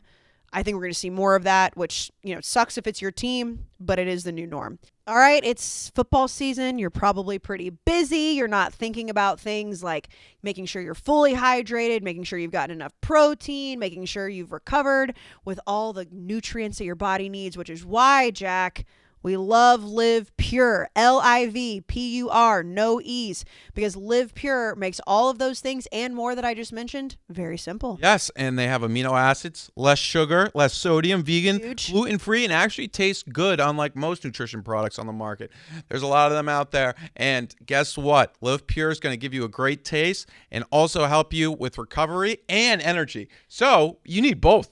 Recover from the night before and then energize yourself for maybe you're going out to bars to watch the game, going to a tailgate, or even if you just want to be more healthy. You just want to go to work the next day sometimes. You just need that energy, and there's so many products on the market that are so unhealthy, and they might give you that jolt of energy that you need, but it comes with all the extra crap that you don't need. It does not happen with Live Pure. We love Live Pure because it is healthy, all those and things. Have you ever had whey protein before that makes you bloated? Yes. And that's usually a bigger problem with women than men. It is, yeah, unfair. But this is Live Pure whey protein for a delicious protein boost that doesn't make you feel bloated. Huge. So we talked about the energy, the recovery, the hydration, but don't forget, you can also get whey protein from Live Pure, which you can go to right now. LIVPUR.com and use code RUFF25. Rough. 25% off a lot your of money. Entire order is that's a lot of money. It is. We love any deal we give out to our listeners, but 25% that's a lot. It's solid. And also, never forget with Live Pure, it's not like it comes in, like a huge jar or a huge bucket or can, whatever. Tubs, whatever you're looking for. Yeah, It comes in little individual packets, which makes it so much easier. So if you're running out the door, a lot of times if I know that I need to get my daily protein, but I'm in a hurry, I'm not going to sit and scoop it out and measure it all out. I know what you're saying. Live Pure just gives you packets. You can put them in your purse, your laptop bag, your wallet, whatever you want to do. Put it in your back pocket. Yeah, put it in and that way you can just put it in water or whatever you want, mix it up. Tastes delicious. All the flavors we know are great. The dreamsicle. Gotta mention the dreamsicle. And if you do the whey protein with some milk, maybe if you like milk, almond milk, whole milk, whatever, it makes it tastes like a milkshake. But you're getting protein instead of like just a lot of sugar. Exactly. So livepure.com. livepur.com. Repeat the code for the people. RUGH25. RUGH25. 25. R-O. ROUGH. Sorry. It's been 2 hours and 25 minutes on this podcast, but that's standing for the RUGH25. 25, not 25. You don't spell it out. 25, and you get it off your entire order. So get a big order. Save some more money. Any other news? No, that's kind of it. That's it. News. So again, we'll talk about the slate on Thursday. We'll preview everything in depth. But now it is time for a heat check on our fan bases. Wait, I thought. Oh, do we have something else? Wait, aren't we answering those questions or not? Yeah, that's what I was setting it up with our questions first. Oh, okay. But I see what you mean. I presented it in a way that we were bringing people in. Yes. So this now from the podcast moving forward, we are going to check in with fan bases. We're going to answer ours first. Okay. So every single week on Tuesday, we do some sort of topical thing. This week I said, let's just do fan bases, because one of the things that we do a lot in the off season, especially in hate week and those types of things, is we go after fan bases, not teams. So we've spent a lot of time over the last 4 to 5 weeks really diving into the play, diving into what the teams have been doing, and we have an idea, a pulse check on the fans because we're on social media. However, usually during the season, we don't actually bring them to the forefront of this podcast. Now, I decided we're going to give fan bases the deserving mentions that we should. So I came up with 5 different topics from, again, this is the fan base that we interact with, that we see. So the most excited fan base, the most down bad fan base, the most hopeful fan base, despite having kind of a mediocre start, which I said, between 1 or 2 losses, just the one that still has the most hope, the one that has the least hope, that also still has only 1 or 2 losses, and then the Timby, even though it's last week, the UR fan base of the month, the unnecessary roughness fan base, however you guys want to take that, whether it's the people that you've seen the most in the mentions, whether it's the fan base you've liked mixing it up, whatever it may be. So all 3 of us are going to have answers for that, and then we're going to bring in fans in the office to get their heat checks. So I will start with you, Jack. Who do you think from a social media fan base or forums or whatever you've looked at? The only thing I was confused about it is the most excited or should be the most excited? Should be or is, well, however you want. It's just the way that I looked at it is the expectations of what I saw in the off season from this fan base, this whichever one it may be, to where if they're still kind of holding that same energy, whether they should be, whether they're not, because I do think that you see a lot of fan bases that are not following the same energy they were before. This to me is the most excited because they have the most reason to be. Does that make sense? Okay, yeah. So I don't know if I made that worse or not. Okay. Mine would be the most excited, I think right now, is Tennessee. Their fan base that definitely came into the season really, really excited. But I think they've really done, there was always this kind of feeling with Tennessee that, it's here comes the old Tennessee. But now, after some wins against Pitt, it would have felt like they would have lost that game if it was the old Tennessee. Then a win against Florida. And I think I'm forgetting one game that was a big win for them. But Tennessee, I'm very excited about, and I think their fans are very excited about, because I was with a few, or I was also with Big T, who said, watching while Arkansas was coming back against Alabama, he pointed out the TV and was like, we can beat these guys. So that's a very, very excited fan base, and I think they should be. Rocky Top is bumping. You're also wearing a Knoxville sweatshirt. Yes, I am. That is true. Never forget. I also have Tennessee as my most excited, and I think that they have the most reason to be excited because we talk a lot about fan bases that are delusional. I like to throw that word around a lot. Sometimes it's to my detriment. Sometimes it is just an absolute fact. Tennessee is one of those groups of people, regardless of how bad their season was the year before, regardless of the off-field shit, whatever maybe, they are always so excited going into it. They're one of the loudest fan bases every single year. And through October 1st, through games of 5 weeks, they have the most reason to be excited because they've gotten over, you mentioned the Florida game. Going into that game, they were so loud, they should have been, and they finally got over that hump of losing to Florida time and time again. And of all the fan bases, if you look at just the SEC, but in general, whichever conference it is, whoever the big bad wolf is of that conference. So, Georgia is there now because they won the national title, but Alabama for the SEC is there year in and year out. Tennessee is actually excited to play Alabama. That's the gauge for me. If you're in the Big Ten and you feel like you're excited to play Ohio State, if you're excited to play USC this year, whatever, Clemson, whatever it may be, you are the most excited fan base because most teams don't want to play those guys. Tennessee is excited to play Goliath. They're excited to play Alabama in a few weeks. So I am also going Tennessee. Katie? I also agree. Ooh, a unanimous. And then to throw 2 other teams in there that I think kind of fall in the same category, which I'll probably by doing this insult someone, but Syracuse and Kansas. Obviously, Kansas has been worse for a longer time, but I think coming to the season, both are written off. Kansas was Kansas. Sure, Kansas had a good end of the year, but it's both fan bases are super excited, happy for them. I also feel they've gotten to the excited but not cocky part because I feel like they both know that the shoe will drop at some point. I hope it doesn't. But just, for Kansas and Syracuse, they are riding high right now. I love those because even, Kansas is a great answer just because we're all excited that we get to talk about Kansas. Right before we started recording, one of our coworkers walked by a Syracuse fan and was like, oh, boys, Syracuse is going to be, 6-0 if they beat NC State. And moments after the AP poll dropped, I got a text from him saying 22. See? Like, he was looking for it. Syracuse fans are excited. And they should be. Happy. They should be. If you're a Kansas fan or Syracuse fan or any fan base that's undefeated for one, but especially one that you don't get to brag a lot, I'd be bragging a lot too. All right, Jack, which fan base have you seen that is down bad the most? I think there's a lot of answers for this one, by the way. If he doesn't do the team I think about. I think it's Oklahoma. Oh. I think Oklahoma is the most down bad. Because they are a team that really thought they weren't going to fall off at all. We saw the expectations were very high this year.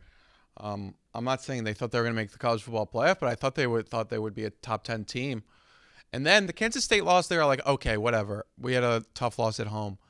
But Saturday's loss to TCU, I think, really got them thinking, oh, wait a second, what's going on? And Brandon read out those stats about on Saturday night, how Oklahoma doesn't really lose more than 2 games in the season. Right. And if they lose on Saturday, you have 3, and the Big 12 is the best it's been in a very long time. And you could really have a really down bad season. I think they're really just like in shock almost. They're like, how is this going on? They lost their quarterback. I think Dylan Gabriel will be back, but he was like definitely. It was like kind of a cheap shot. It was a situation where he definitely got hit really hard. And I didn't think the TCU player meant to do it, but he did do it, and he, I think, was taken out with a concussion. Saw him yesterday practicing with just like a penny on, like a jersey on. So we'll see, but Oklahoma fans are really, really down bad, and I would be too if I were them. It's not even like me making fun of them, because like going to that Kansas State game, like that photo, that video, of that guy in the stands was like Lincoln Riley ain't here no more.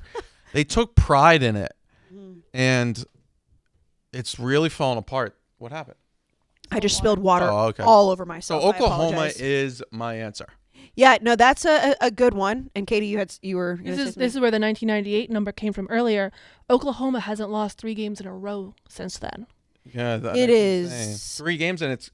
I mean, this weekend odds on favorite for that to happen because Texas is 7.5 point favorites right now, which I think is a little bit too much. I do think Texas is going to win, but it is more likely than not, according to the odds, that we do know is a pretty good indicator, that they're going to lose 3 straight games for the first time since when did you say?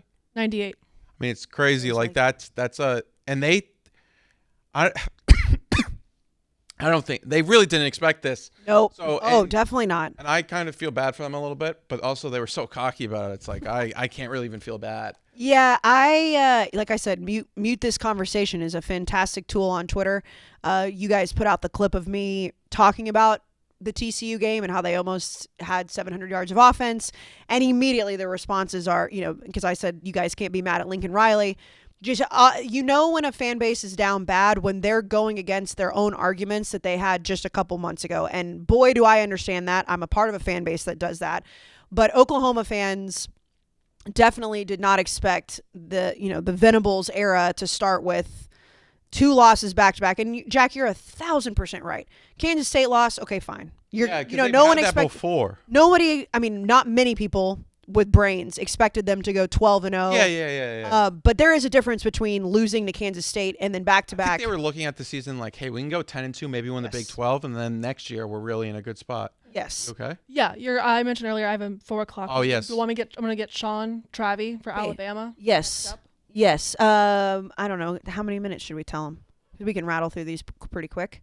Tell him to come in 10 minutes. 10 minutes. Got it. Okay, so I put out a tweet on Saturday that said it would really be nice to like watching my team play football because at this point it's just not fun to watch. Yes, you guys are a great option here. Well, yes, but the more so the responses I found were very comforting. Misery loves company, right? And I didn't put A&M in the tweet. I knew that people that know me and know the show would know that I was talking about A&M, but the responses were very telling because it was like everybody was kind of standing there holding hands. It was just like you had Nebraska fans, you had Michigan State fans, Oklahoma fans, obviously fellow A&M fans. And what I realized, and we've said this every year, and it's just the truth, is that only a few fan bases don't feel that way at some point during the season. If you're a Georgia fan right now, even watching the Missouri game, not very fun. But the fan base I think that I've seen the most, at least what I've interacted with, and Oklahoma's a great answer. Obviously, I'm going to take my school out of it because I'm going to see most of that. I think Nebraska fans have been down the worst because they've gotten to the point where not only have they accepted that they're just not good, they're accepting that they fired a coach that they should have fired a while ago, and they don't even it feels like the responses, they don't even enjoy the sport anymore. That's the way that it feels. Like Nebraska fans, we talked about this earlier when we talked about the Nebraska job. They, especially if you're my age or older, especially like the Brandon Walker, no offense, the Brandon Walker age bracket, it was just absolutely peak of college football fandom to be a Nebraska fan in the 90s. And boy, they do not like watching their team play football. Oh, and they had a lot of hope coming this year. And then not only was it this is a bad year, it was, we lost the guy that was the savior. So yes, I agree. That's a great answer. I didn't even consider them because it's almost like they're down so bad. 6 feet under that I don't even think about them. It to me, when you look at the responses, and again, Twitter is such a small world. We know that. When you're on Twitter and you're in the mix, it feels like it's the only thing that matters. I see what you're saying. But it's Nebraska fans right now, on Twitter, they're so upset that it's just gray. It's gray. It's gray, and for the tiny millisecond that they felt good when that Scott Frost was gone and they had the hope to beat Oklahoma and Mickey Joseph and all the. But I mean, Nebraska did win this weekend, so they did, and if they win this weekend, they're 2-1 in the Big Ten. Which is awesome. But I feel like they had the emotion there and then it got ripped away from them. So that's my most down bad, but you could really go a lot of different ways with that. So the most hopeful despite mediocre start.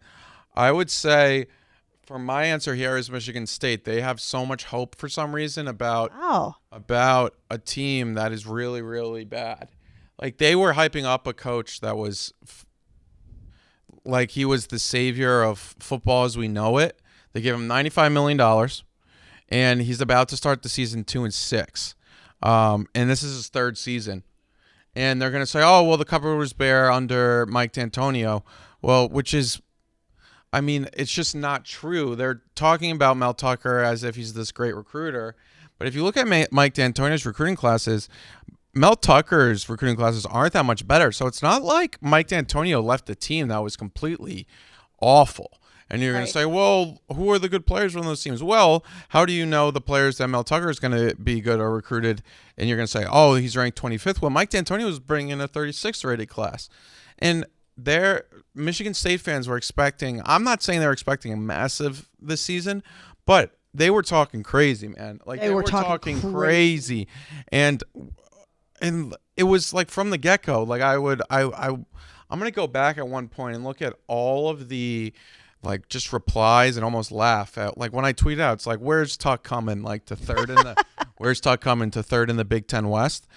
It doesn't even seem like he's gonna get there. He's about to be 2-6, and also they're so hopeful for some reason, which is fine. I mean, it's like you want to be hopeful as a fan base, but when you look at Michigan State, it's like, wait a second, Michigan. You're in a division where it's like, okay, Michigan's better than us. Yes. Ohio State's better than us. Yes. Maryland is just beat us handedly, and it's like, wait, are they going to take that third slot? And then you got Penn State. Yeah, and you have Penn State too. So you're almost like fifth in that division right now, and you could be like, oh, okay, like we'll see. Like you got to wait for it. But you just gave a coach $95 million. Like that's no joke. There's fans that say like, what did you want us to do?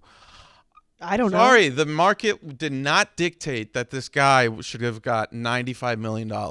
I don't care how many cigars he smokes. It's just like, I like where you went with this because it's like hopeful, but it's like, again, one of my favorite words to use is delusional hope. It's weird. It's like why like. Well, it's denial, it's fine. Like hopeful fan bases is why people listen to the show, because if you hated your team, you wouldn't listen to the show because you probably hate college football.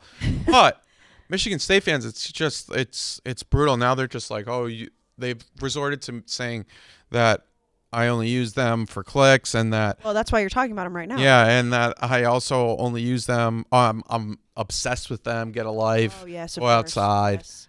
Get a girlfriend. Yeah, stuff like that. Yeah, it's like touch a woman. Or, touch a woman. Yeah, I've never done that. Yeah, never. I'm the leader of the incels at Barstool Sports. Absolutely, Jack Mack never has had the feeling. I haven't even looked at a woman. Well, no, of course not. Like when you make eye contact with me, you're not really making eye contact. I'm forehead. Yeah. yeah. No, those are always the best insults. I like where you went with that. I went more of just like the most hopeful despite being embarrassed at one point.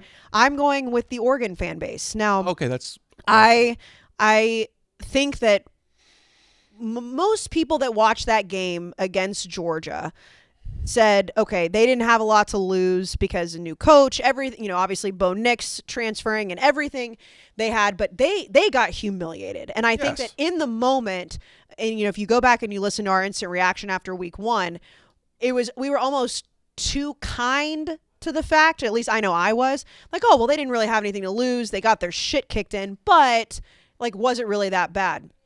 Now we're seeing what they're doing, and it's like, okay, that was an anomaly in week 1 to the best team in the country, to the national champions. They have so much to be excited about. And they're ranked, where are they ranked in the probably like 15th to like 12th now? Yeah, they're between 10 and 15 for sure. And the Pac-12, I obviously being somebody who really likes USC and likes what Lincoln Riley is doing, the Pac-12 is so much stronger, and Bo Nix is playing really well. And you've been on the Bo Nix train. I know, and you have. And you're allowed to dunk on me. I know, but he's low key like unbelievable. We'll see once he gets into. I'm pulling up their schedule right now, but. I mean, they have Arizona this week, which is not a walk in the park. That should be a fun game, right? Yeah. But then they kind of have like a little like kind of like a nice schedule broken up a little bit, because they have Arizona, then UCLA comes to town, not next weekend, the weekend after, and then Cal, who they should beat, Colorado they should beat, right?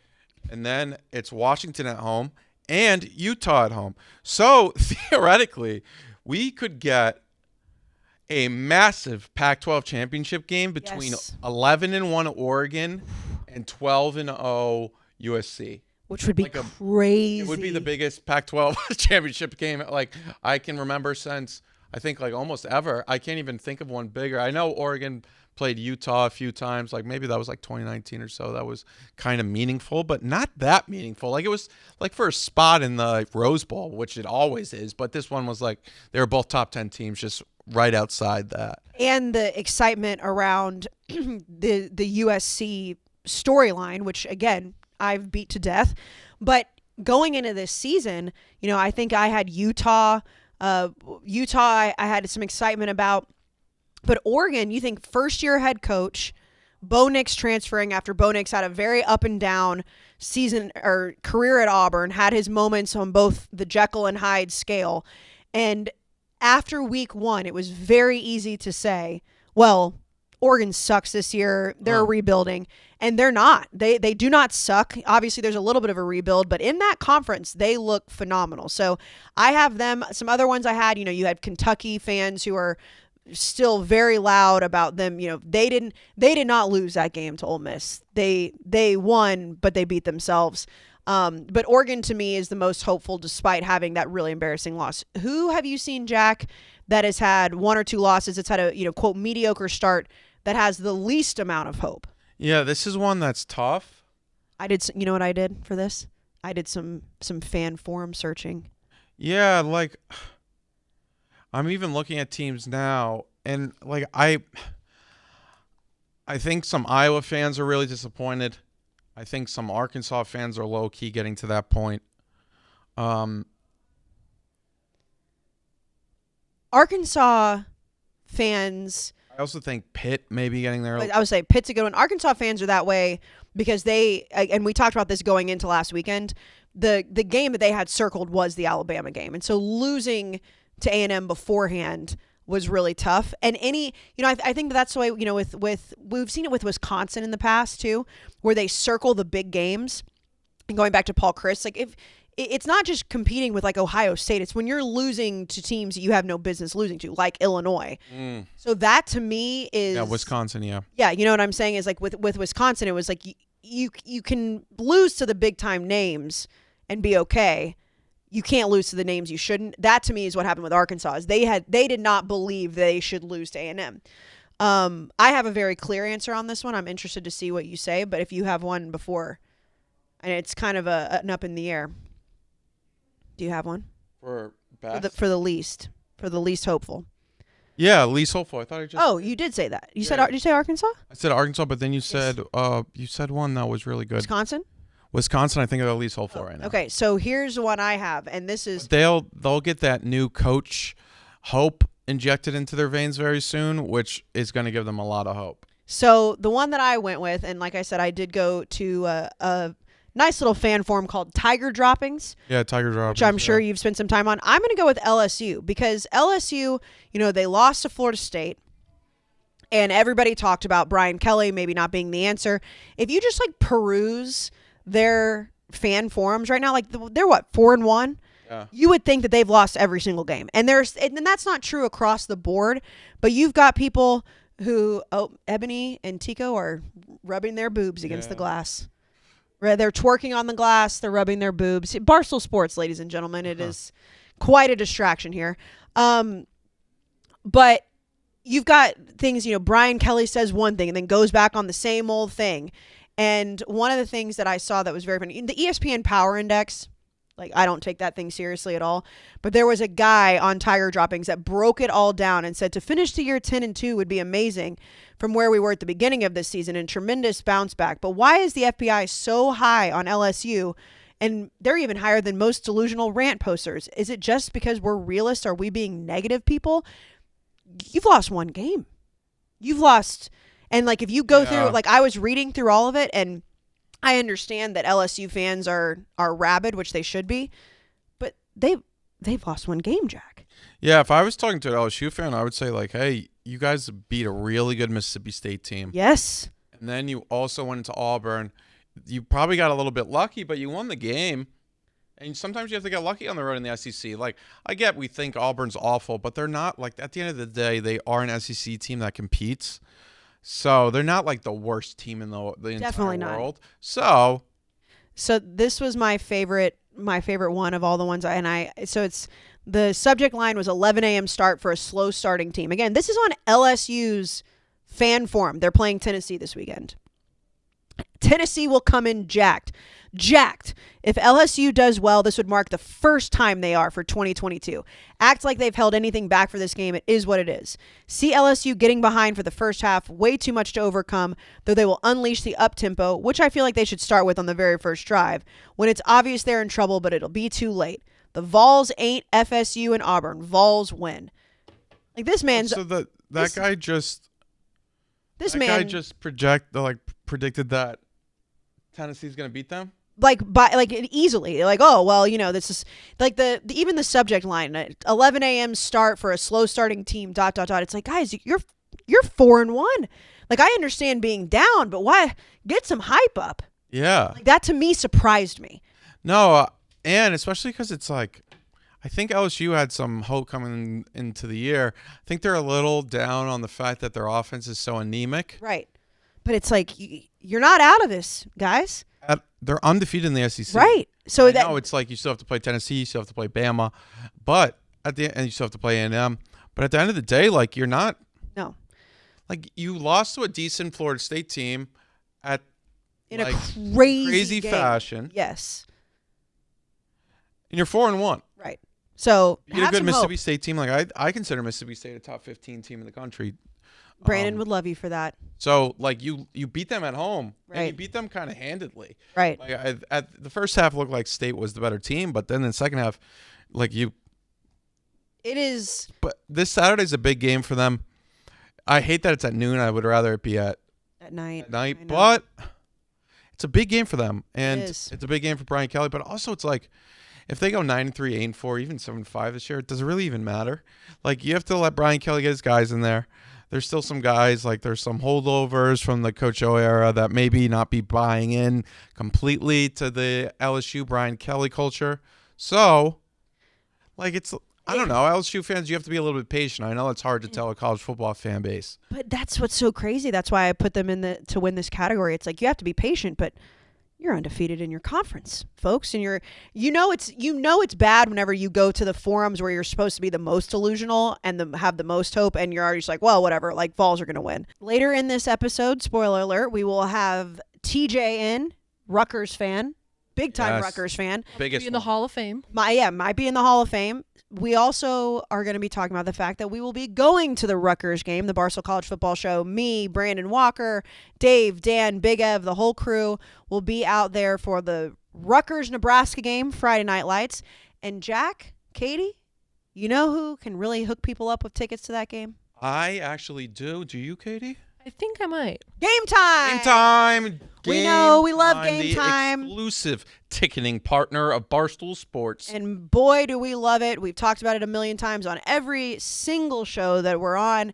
They have shows, they have concerts, they have sporting events, they have everything you could possibly want. And most importantly, it is the lowest price guaranteed. So, especially for last minute tickets. Yes. So wherever you are, you can just download the app.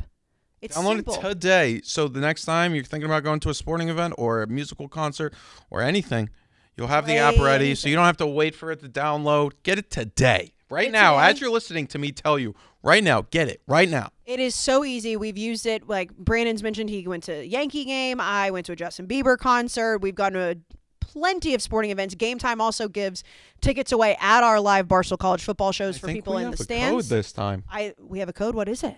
So this time, special for the unnecessary roughness listeners. Redeem when you go and download the Game Time app, go to the account tab to create a login, and redeem the code ROUGH. You'll get $20 off your first purchase. $20. That's good. That's good. Let's Especially say when you it's want to go to already Rutgers. a cheap ticket. Yeah, it's already cheap. $20 off additionally. We love it. We love it. Thank you, Game Time. Thank you, Game Time. And again, anything that you could possibly want is probably on Game Time, lowest price guaranteed. Okay, last one before we start getting the office in here to do like a conveyor belt heat check. Jack, who are you going to give your unnecessary roughness fan base of the month to? Damn. So I know who I'm going with, and I think you'll like mine. So I'm going to give it to. Jeez, I wanted to do it on the fly. I want to give it to Tennessee, but then also. You I mean, I may give it to TCU because they've Okay. given me so much love. Also, Penn State fans as well. Shout out to Penn State. So, all right, I'll give it to Penn State. Okay. I don't hate that. I am going to give it to, and this is a team you've already mentioned in a different category, I am going to give my official fan base of the month to Michigan State because Oh, okay. I love, more than anything, a good petty war. And I love, even more so, a good Jack Mac petty war. And boy, if Michigan State is not the gift that keeps on giving. They hate you. Yeah, he can come in here. No, but he thinks. Oh, he did. We're in here. Just ignoring our. Come on in. But to finish that, Jack, Michigan State is the gift that keeps on giving. Yeah, sit next to Casey. Yeah, sit where Katie was, because I am not in the mix with them. I'd like to mention that. I get to sit back with my popcorn and watch you go to battle with them, and I love it. The interactions have been great. You get to dunk on them. They do have a lot of people. They have a lot of people, and that's good. We enjoy that. And they are down bad right now. So congratulations, Michigan State. Thank you for the engagement, and please continue this war with Jack because it's one of my favorite things. Hi. Now we have Travie for the boys. How's it going? How are y'all? Oh, we're doing all right. So I'm sure You've you been on the podcast. What, probably 4 or 5 Yeah, times. you're a reoccurring guest. I mean, you're also, if you're not watching on YouTube, which right now, go subscribe. Even if you like to listen to it, go subscribe so you can see. As always, he's decked out in all Alabama gear, even with the matching shoes, the matching Nikes. Try to. Yeah, I mean, you look great. Some more. I know they're more like Georgia colors, but I was gonna say they look a little OU-ish too. The white shoes that I wear, I think they're done. They're those are more. done. Yeah, those They are still more, match though. Those look like. I mean, it's Jordan, so they are Bulls colors. And it's all it's Bulls colors, but it's a nice little crimson that matches. So we're doing a heat check. We just gave away our awards for fan bases, but having an Alabama fan, and now you're very lucky because Brandon's not here today, right? So you're not going to get shit on right away. How are you feeling right now? I can imagine I know where this is going, but the floor is yours. I was kind of expecting the smoke. I didn't know if he was here or not, but He's not. So you don't have to come in with your fist I up. think we're good. I mean, the defense was shaky. Like, I mean, earlier in the year when the Texas thing, the whole scare. I mean, the defense saved us actually, but. I mean, hopefully with this Bryce thing we'll be good, but I mean, Milroe looked good. I saw people on Twitter like getting mad. What would your record be if Milroe's the quarterback for the rest of the season? No, it's not going to be that, but let's just say if you could still win a national championship with Milroe. I think we could, but I do think Brandon would hate that. We would. I think we would drop a regular season game with him at quarterback. Yeah, we would get caught up in one. I could see if Bryce doesn't play versus Tennessee, I could see that being the game. Bryce seems like he may even be back this weekend. See, that's another thing is like the whole Texas A&M situation.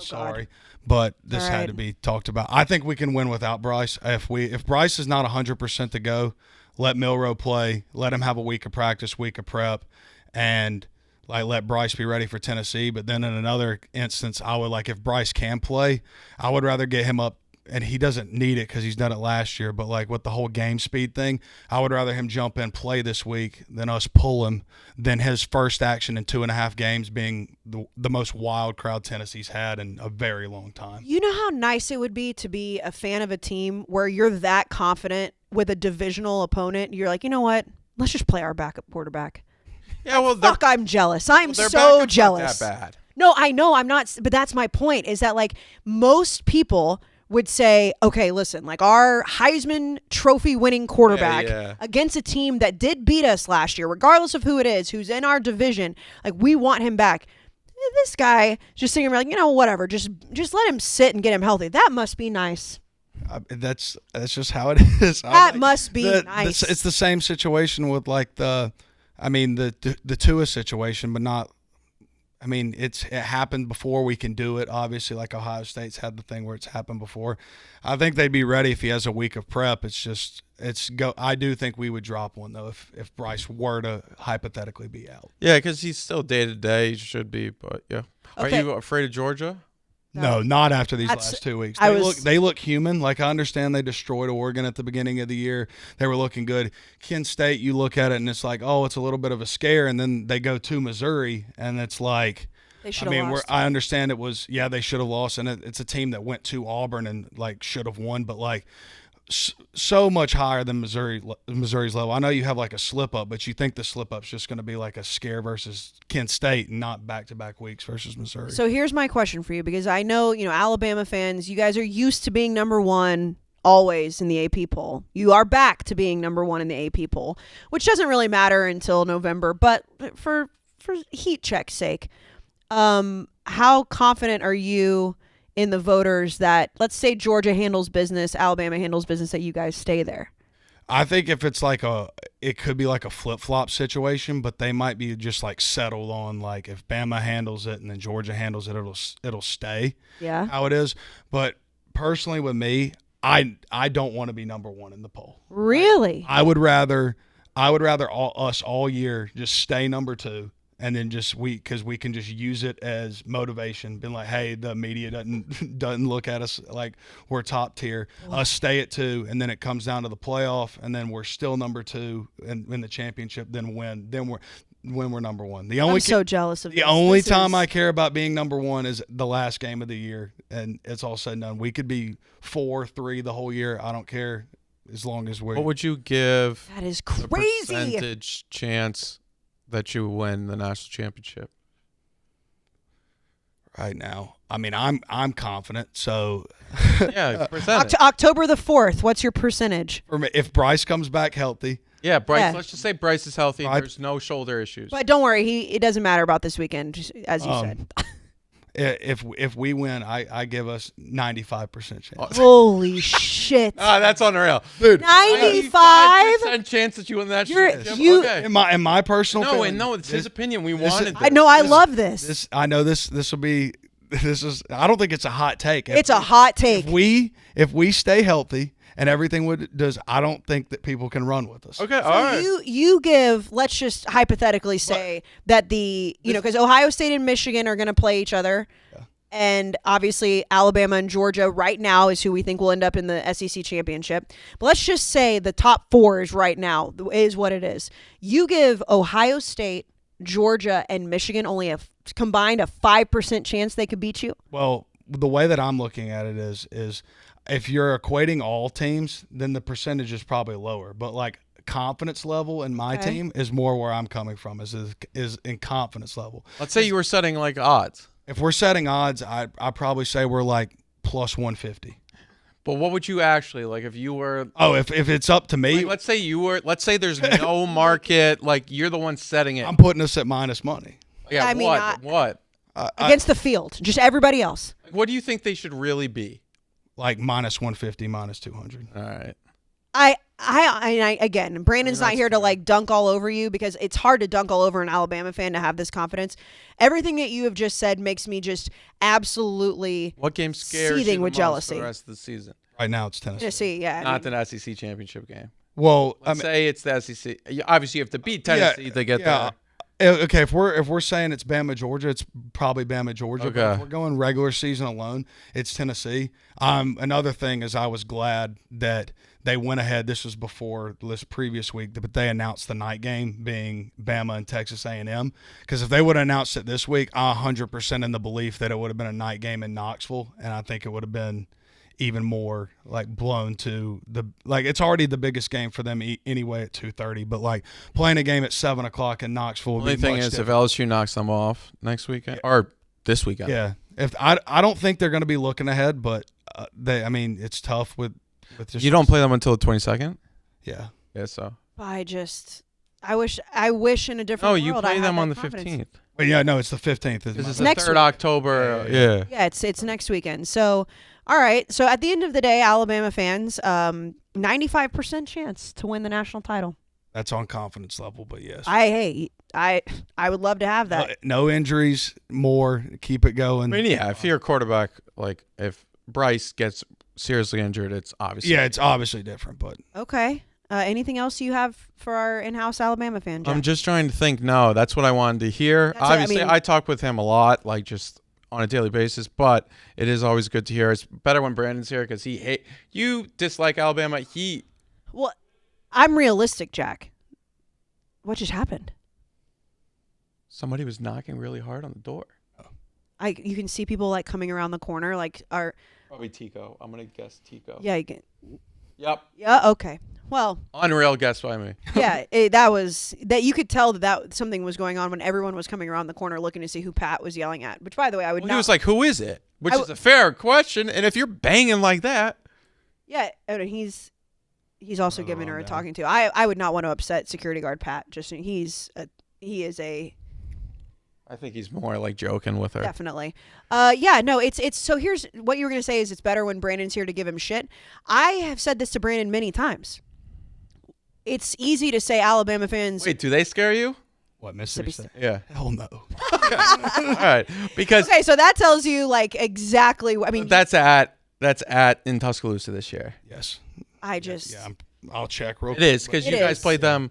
Because there's that stat from going into last week's game where people are like, this is why you should take Arkansas because their last 5 road games, they've struggled a bunch, but you beat State by 40 on the road last year. Yeah, that's true. Yeah. Brandon likes to play the heel with you, with Alabama fans, and talk about like being delusional. Has Mississippi State ever beaten Alabama?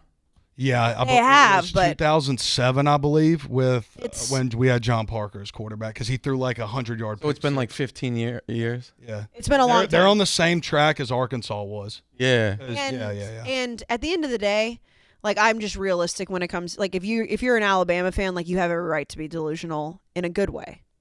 Yeah, I mean, like, why would you not be? I would be the biggest asshole on the planet if I was an Alabama fan. It's like we've been spoiled, but like I don't like to be an asshole. But the whole thing of like when the creating like variety, like everyone will have their takes of like, oh, this is a dark horse, this is a dark horse. It's usually always the 3 same teams just because they're there. So it's like when other teams try to step, I can't be mad at it. No. I can't be mad at it. So you just remember next time that you're in here and you've got Brandon yelling at you and you guys are like, I don't know, 9-0 and you're having the normal season, just remember who was realistic on this podcast. Remember don't let the fog of, he hates Alabama so much that he doesn't see Alabama realistically. I do. Do you think he hates Auburn or Alabama more? I think he hates Auburn more. I think he hates Auburn more, but his jealousy of Alabama supersedes it because that's what it is. I will call it how I see it.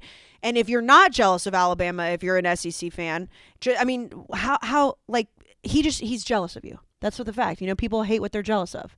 Just remember that when you lay your head on your Crimson Tide pillow with Nick Saban cut out in your room, just remember that Brandon Walker's mean to you because he's jealous of you.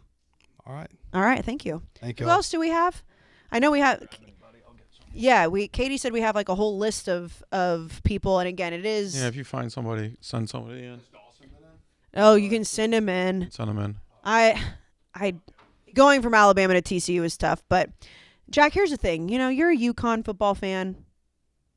Like, you know, by birth, you have this Northeast thing, but like, wouldn't it be nice to just be an Alabama fan at your age?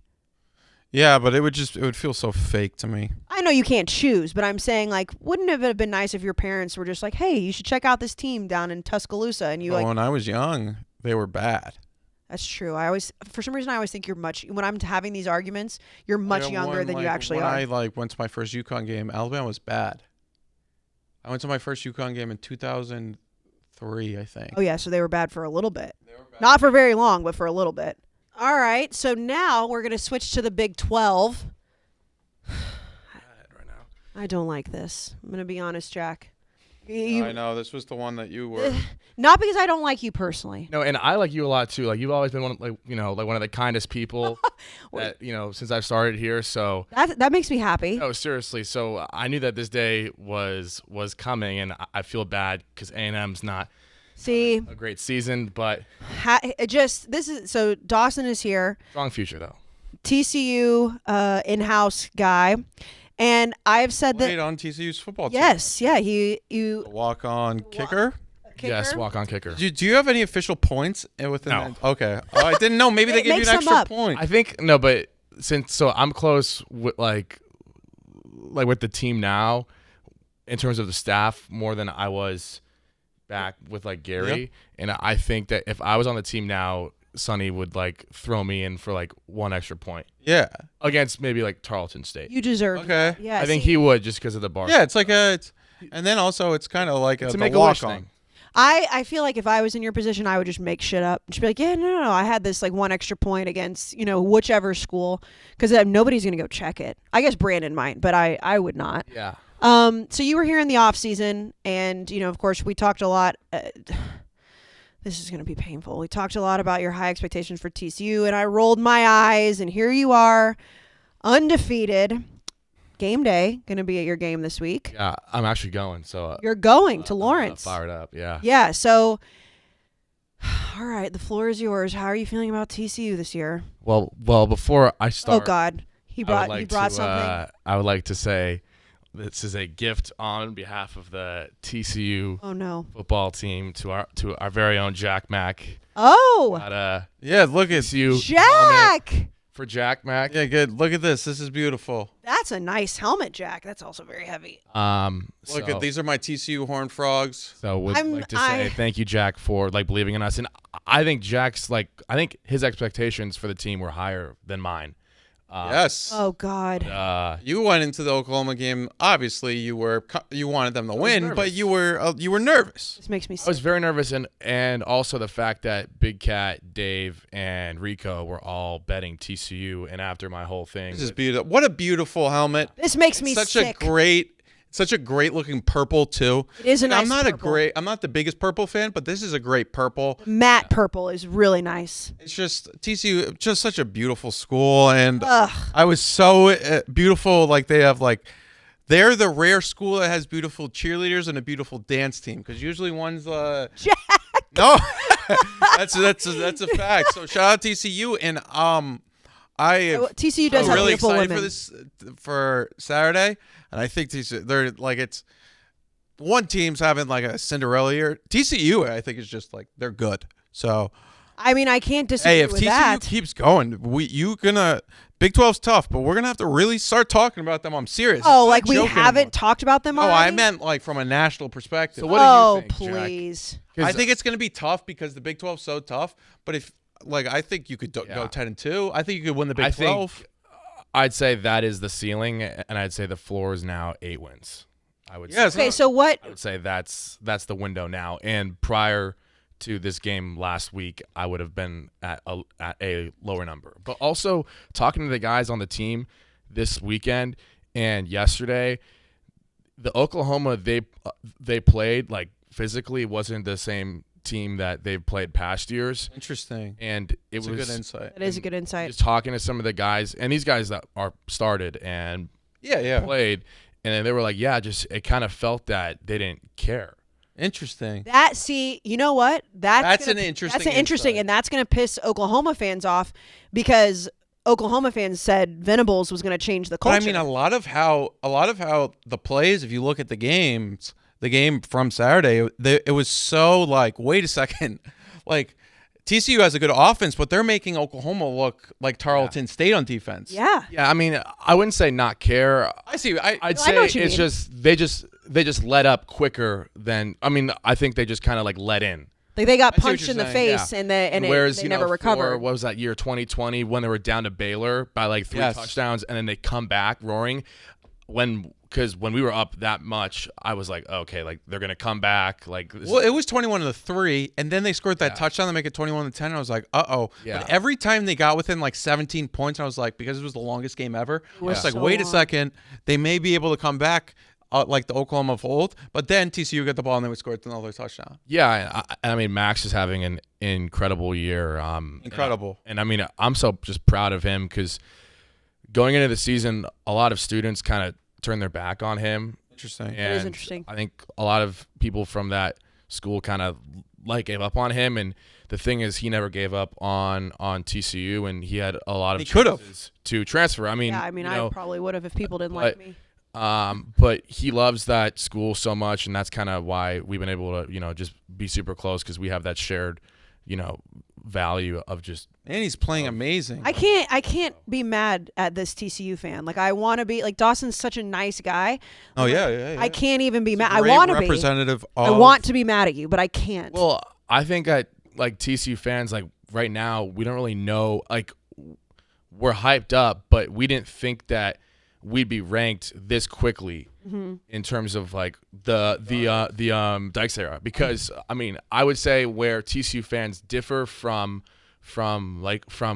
other fans in terms of their perception is that our expectation is to be like competing for national championships in the next 3 to 5 years. And when people boy. Well, but look, Big step. no, but look, here's the thing. When you go There back, it is. There's the. I know what you're saying. but listen to this, right? Here's a good stat for you. Between 2007 and 2017, that 10-year span, there were only 3 teams in all of college football that had more top 10 finishes. Bama, then Oklahoma, and I think it's like the Buckeyes. It's those 3 teams. So during that 10-year span, Ohio State, that would make sense. yes, during those 10 years, TCU was a national powerhouse. And, we won the Rose Bowl, won the Peach Bowl, went to Jack doesn't care about the Rose Bowl. No, I care about the Rose Bowl. Well, No. us just winning have to that throw it. game changed Yeah. the entire landscape of the school. And I think that's where that's where I think you'll see a difference of like, oh wow, like TCU. So looking at TCU's schedule right now. Well, also we talk about like, oh, Brent Venables' first year, we got to give him some time. We were talking about Michigan State. We got to give him some time. He's in year 3. Sonny Dykes is in year 1, beating Oklahoma 55-24. Was it's the final same score? players pretty much. Yeah, same players. It's not like it's like Yeah. it's not like he brought in like Sonny Dykes is a great guy. Get him, but Katie. There's Blake. If we get him in like 5 to 10. They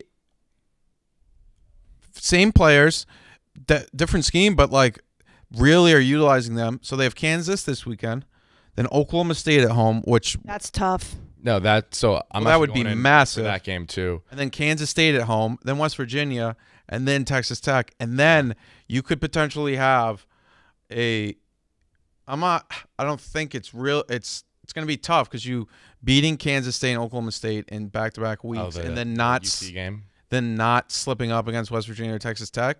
But you could have a ginormous TCU Texas game on November 12th. Like, Yeah, no, I think it would be ginormous no matter what, even if you slip up. Oh, for sure. And I think TCU fans love that game. I mean, and going on like you going down like there. that game more than, or like, do you consider more of a rivalry than Baylor or no? No. Baylor's the real. I'd say Baylor's the real, but like it's more fun to beat UT. Yeah, of course. Definitely. Yeah. Because it's just like, oh, it's like here you go, like like national like landscape. It's like, And they're it's like UT's not back, and we've owned them since we joined the Yeah. Big 12 7-3, which is crazy. and if I think this will probably be the last year they're in the Big 12 if you just beat both the teams that- Oh, in the yeah. SEC. that are leaving. It's like it's 2 of the like. And then it's like, hey, who's on top in the Big 12 heading into the new era? It's like TCU could really own it. Right. Yeah, So that's going to be my question. Is that like we did the same thing with now? Of course, Alabama fans just their confidence level is unmatched half the time. But your confidence level with what Jack just said, like being the perennial Big 12 champ, like the going forward in the new Big 12. being the OU of like the next. Big Yes. 12. What's your confidence level that can happen? Oh, I think we'll definitely Just said be he like wants to top be in the 2, national top 3. championship can like conversation The for next 3 to 5 years. years. I mean, I think with the Big 12, with where we like, if we consistently play well, and I mean DFW, there's so many solid guys there. I mean, and you guys take so many like from Dallas. You guys have the them. money to get into that take that next You step. got That's to the you got to biggest pay him $30 million. That's what you have to do. Yeah. Well, I mean, I know TCU has a lot of money, but it's like Yeah, not no, the biggest alumni you're right. base.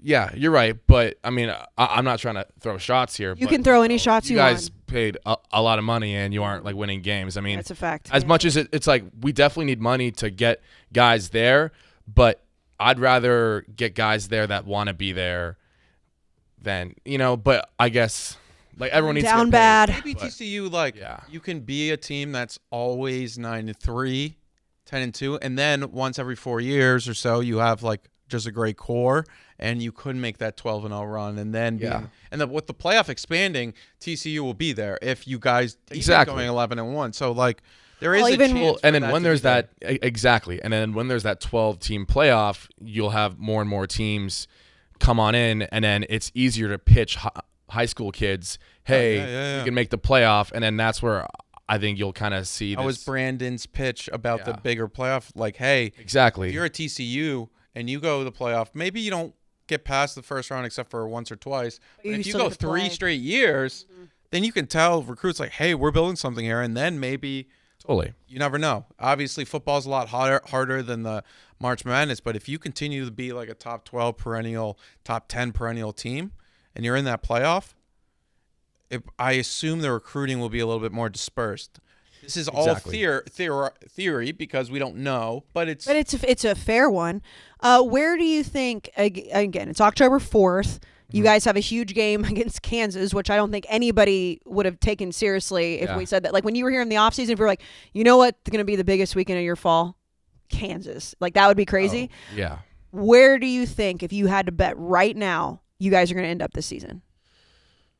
Either third or second in the league. I thought you were going to say in the nation. I thought he was too. No, I was no. really hoping he was going to. I think That's not a It's crazy just the take. Big Like 12 that's not a hot sound take. difficult. But the thing But, is like- that we just don't know because OU, they could not even make a. No, I'm not gonna say that they're gonna make a bowl game, but it's like we don't know like They're how too bad they talented. are. Yeah. Exactly, right? So it's like I don't think that we've truly been tested yet.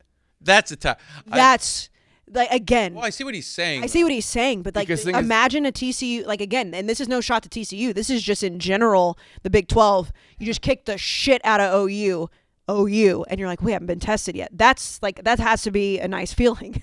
Well, yeah, I mean, it feels And great. SMU wasn't, I mean, obviously you guys handled that. That's a rivalry game, and that was, Well, yeah. SMU's not bad. Well, it's one of those games where that is their Super Bowl. Yeah, I know. Right? Like talking to the guys on the staff now, they were like, "Hey, like all of the preparation that our team did going into going into the season was to get us ready for TCU. So that's in the gym, that's with like eating meals, like it was all how can we compete versus TCU." And that's, Now SMU players are just like leaving. Yeah, which they, is like- crazy.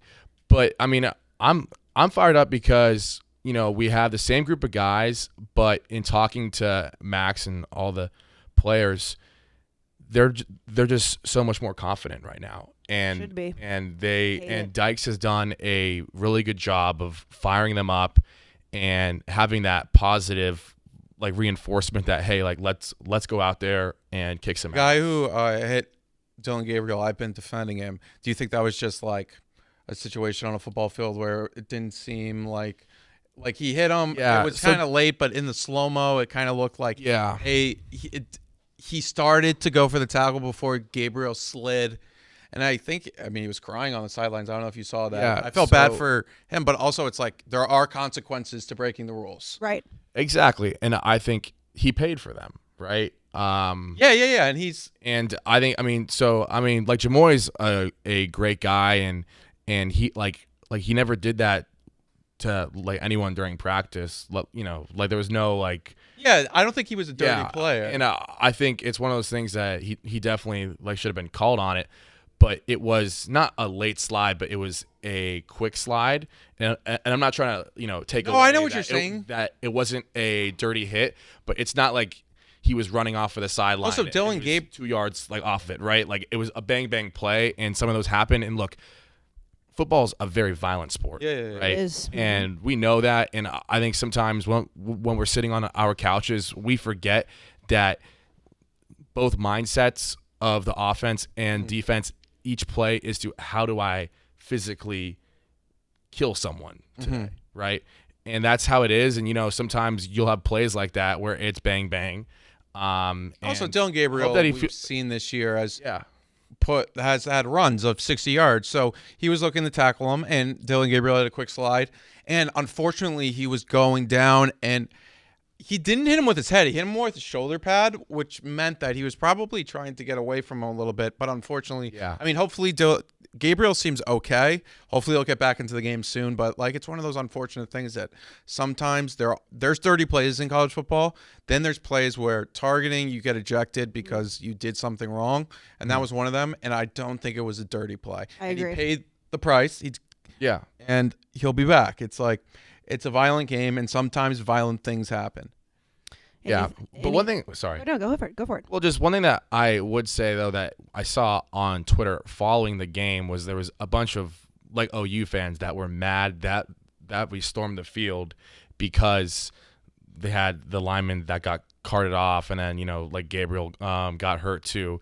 And then they're like, oh, why did you guys storm the field? Because our guys got carted off, hurt. And I mean, I just didn't understand that personally. And I mean, like, OU fans outside of Twitter are very cool, chill people.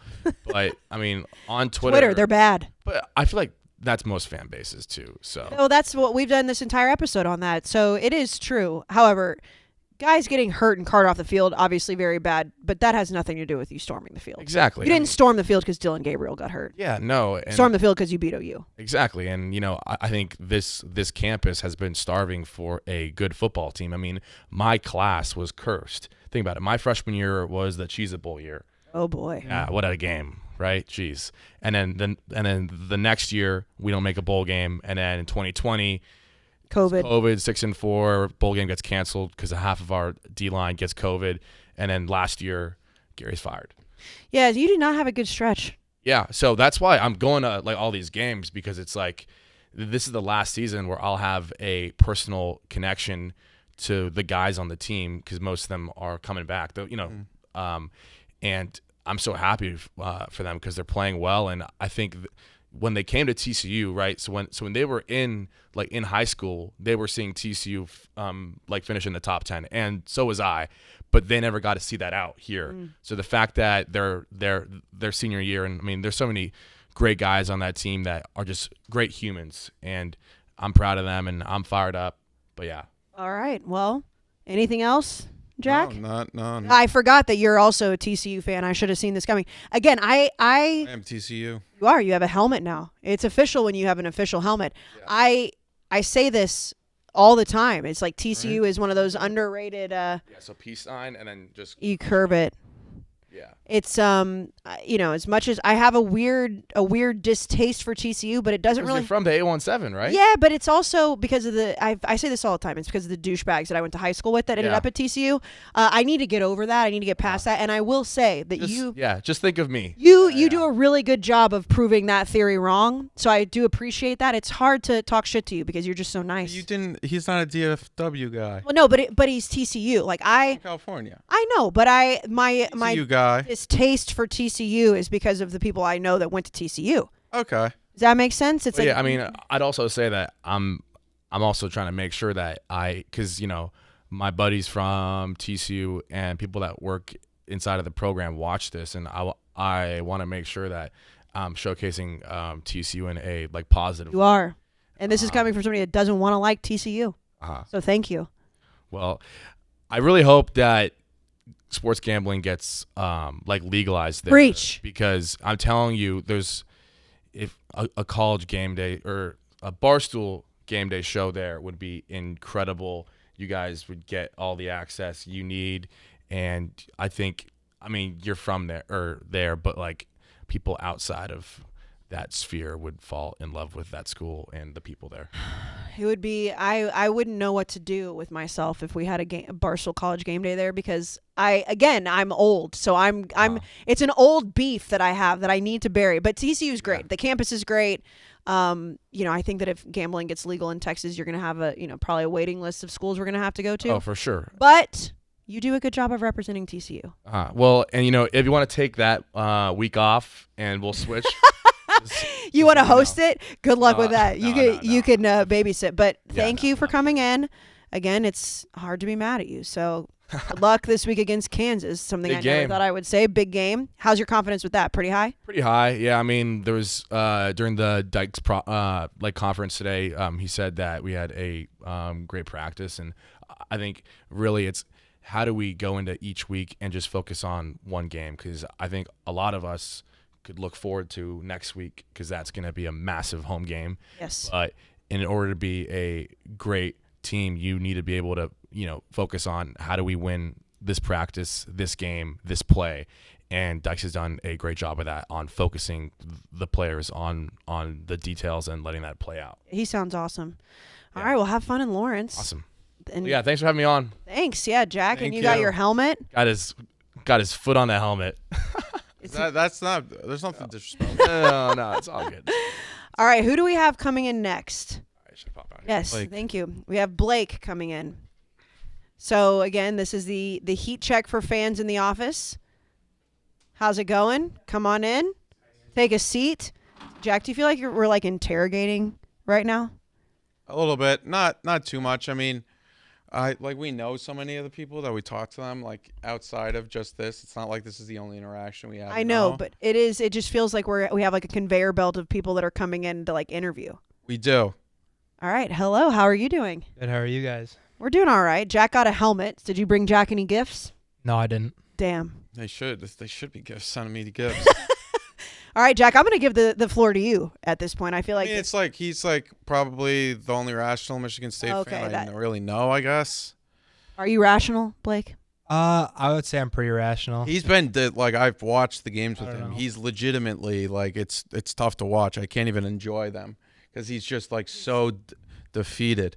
Last weekend I had to go watch it in the green room because By yourself? yeah, Been there before, we brother. were like 5 minutes in, and obviously Jack has every reason to shit on us when he does, Oh. but yeah, I couldn't take it. So I So we yeah. this is Michigan Blake, State. Michigan State. Yeah, Yes, The Michigan sorry, State should- vice president. This was supposed to be his senior fall. yeah. Kinda?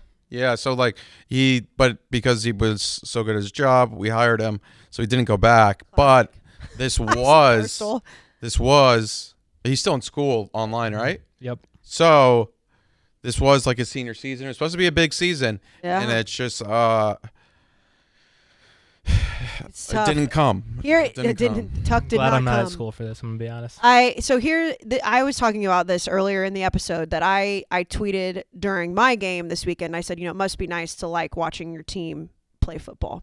And I got a lot of Michigan State fans in my mentions being like, I know how that feels. So at this point, do you feel just absolutely defeated for the rest of the season? Have you already kind of thrown your hands up because of how bad it's been, or do you have any hope at all?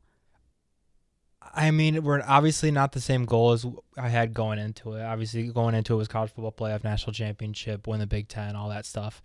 Now I think it's just make a bowl game because That's a tough fall. I get it. Trust me, I get it. Like Maryland was like our last like hope for a good couple weeks because now we go into Ohio State, gonna lose by 100. We go to Wisconsin. Wisconsin maybe, but like Wisconsin, we always plays tough against us. Mm-hmm. Michigan, which maybe we can pull something out. Don't know. Probably not. And then I guess I can't think of the games after that. But Because you know what, this is tough stretch. This is a rational fan that's down bad, but also, especially because it was supposed to be your senior year. So here's the question, and we don't have to tell anybody, but are you happy that you're not on campus right now? Very. I'm very. I can imagine, because it's like if they were, like, let's say you guys were undefeated and it was like what you thought the season was going to be, that would kind of suck that you don't get to be a part of that your senior year. But now you're kind of like, well, I'm in New York working for Barstool. I don't have to see it up close. Yeah, I get to kind of like play ignorance because it's just like, all right, like I watch the games, but then I don't have to interact with it. Like I I'm got not other live shit to tweeting do. the games anymore. Like Okay. live tweeting the games from the Viceroy account was a blessing and a curse because like when we were good, it was awesome. Mm-hmm. It was awesome. When we were bad, it just like made my depression so much worse.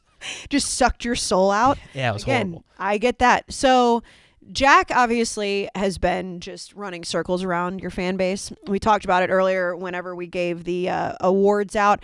I gave the Michigan State fan base the Unnecessary Roughness fan base of the month to Michigan State because the interactions have been so great. And they're great for me because I'm not in the mix. I don't like to be in the mix with all those things. But when it comes to Jack, and I know you guys have a nice relationship, you're coworkers, he says you're rational, which is great. But how much do people hate Jack at Michigan State? Oh, they hate him so much. Yeah. Like, is he like public enemy number one right now? Well, at least on Twitter. I would say Right. so. Like I have to like calm my friends down sometimes because like Jack will tweet something and then it'll immediately get sent to me in a group chat and be like, Blake, what the hell is this guy doing? And then I'm like, Hell yeah. he has like he's not saying anything wrong. Like there's some times where he's like the Tuck comments like, oh, you've spent so much money on him. Like it's year 3. first year was COVID. Second year, obviously, we don't know if it was a fluke or not. Kenneth Walker obviously was a lot more valuable to our team than we had thought. Obviously, we knew he was valuable, but not this much. What about the IQ stuff? Oh, well. The IQ stuff isn't actually about, I think you guys, I don't want to ruin my bit, but I don't actually say it. Don't ruin your bit, Jack. Don't ruin it. I think you guys are dumb. It's just like dumb in sports. But it really hits hard. It hits home because you guys are so defensive already because it's like you're in the state with Michigan, and Michigan's obviously this great school, and you guys are like Michigan State, and it hurts. Well, we hear it all the time. Can't read, can't write. Yeah, can't read, can't write. Can you read and write? He's a smart guy. It's so humbling whenever you see, and especially because we work with so many different people from so many different schools, where it's like I wish that you also, not because I want you to hate Jack, because we love Jack. I wish that you had the fiery passion that the internet has for him, because I would love to see you guys fight it out. Like, I think if like most of those people on Twitter really like watched the game with me, like I don't think they'd really hate me. I don't know about that. They really are. They really do hate me though. Blake also Blake kind of made the same facial expression I did. Like, I don't know. It's just like, it's brutal. It's year 3. Yeah, I guess it is year 3. Like, but some coaches don't even really get 3 years anymore. And also, if it's year 3, okay, that's fine. But he's on his second contract, and you gave him like one of the most expensive contracts a lot of money. America. Again, What's your confidence level in Coach Mel Tucker at this point? I'm gonna bring up one of the points that you like to bring up a lot of times. Like recruiting is looking good, like better than we've had with D'Antonio. D'Antonio was not that much better. But D'Antonio was always known for making 3 stars play like 5 stars. He had like 2 5-stars in his whole tenure at Michigan State. Mel Tucker got hired, and all of a sudden we're getting the low 4 stars, the mid 4 stars. We're getting some 5-star looks. Like D'Antoni, I went back and looked. Like D'Antoni consistently recruited from like the 25 range to the 35, 40 range, which is not that bad of recruiting. So it's not like he was getting like 50s, 60s. Now Mel Tucker is recruiting a little bit better. We have to see. He has to sign this class, which happens in about 2 months, 2 months and 2 weeks. So what's that? 75 days or so, and we'll see. And we'll see where that class ends up for the first. Obviously, then there's still some more time to recruit from December until February. But the first national signing day is really that mid-December day. But it's not like it's that much better. And then you guys love to say like, oh, D'Antoni left a cupboard that was bare. Really wasn't true. But that being said, my overall thesis is that like the last year was just, oh, Michigan's going to beat them. I was wrong about that. But then there was just like so many irrational things said to me that like Polison or whatever his name was better than Aiden Hutchinson. Aiden Hutchinson gets drafted second. Yeah, and then Polison, I don't even know what he's doing now. Maybe he was on a practice squad somewhere. And then we get told about a lot of other things as well. Jack's keeping receipts. Tuck's the best coach in the Big Ten outside of maybe Ryan Day. Like you guys better watch out for Michigan State this year. And now it's like, you guys, if you're ranking the programs right now in your own division, you may be 5th. Yeah. Which is it is in just your division, and obviously on the other side, it's not like it's that much better. Like if Michigan State was in the West, you guys would be just like you guys actually may be really, really good. But I mean, Nebraska's tied for first place in the West right now. It is that. All this being said, it's like, do I think Michigan State's going to be like completely awful? Mel Tucker's going to be fired by the end of the season? No, of course not.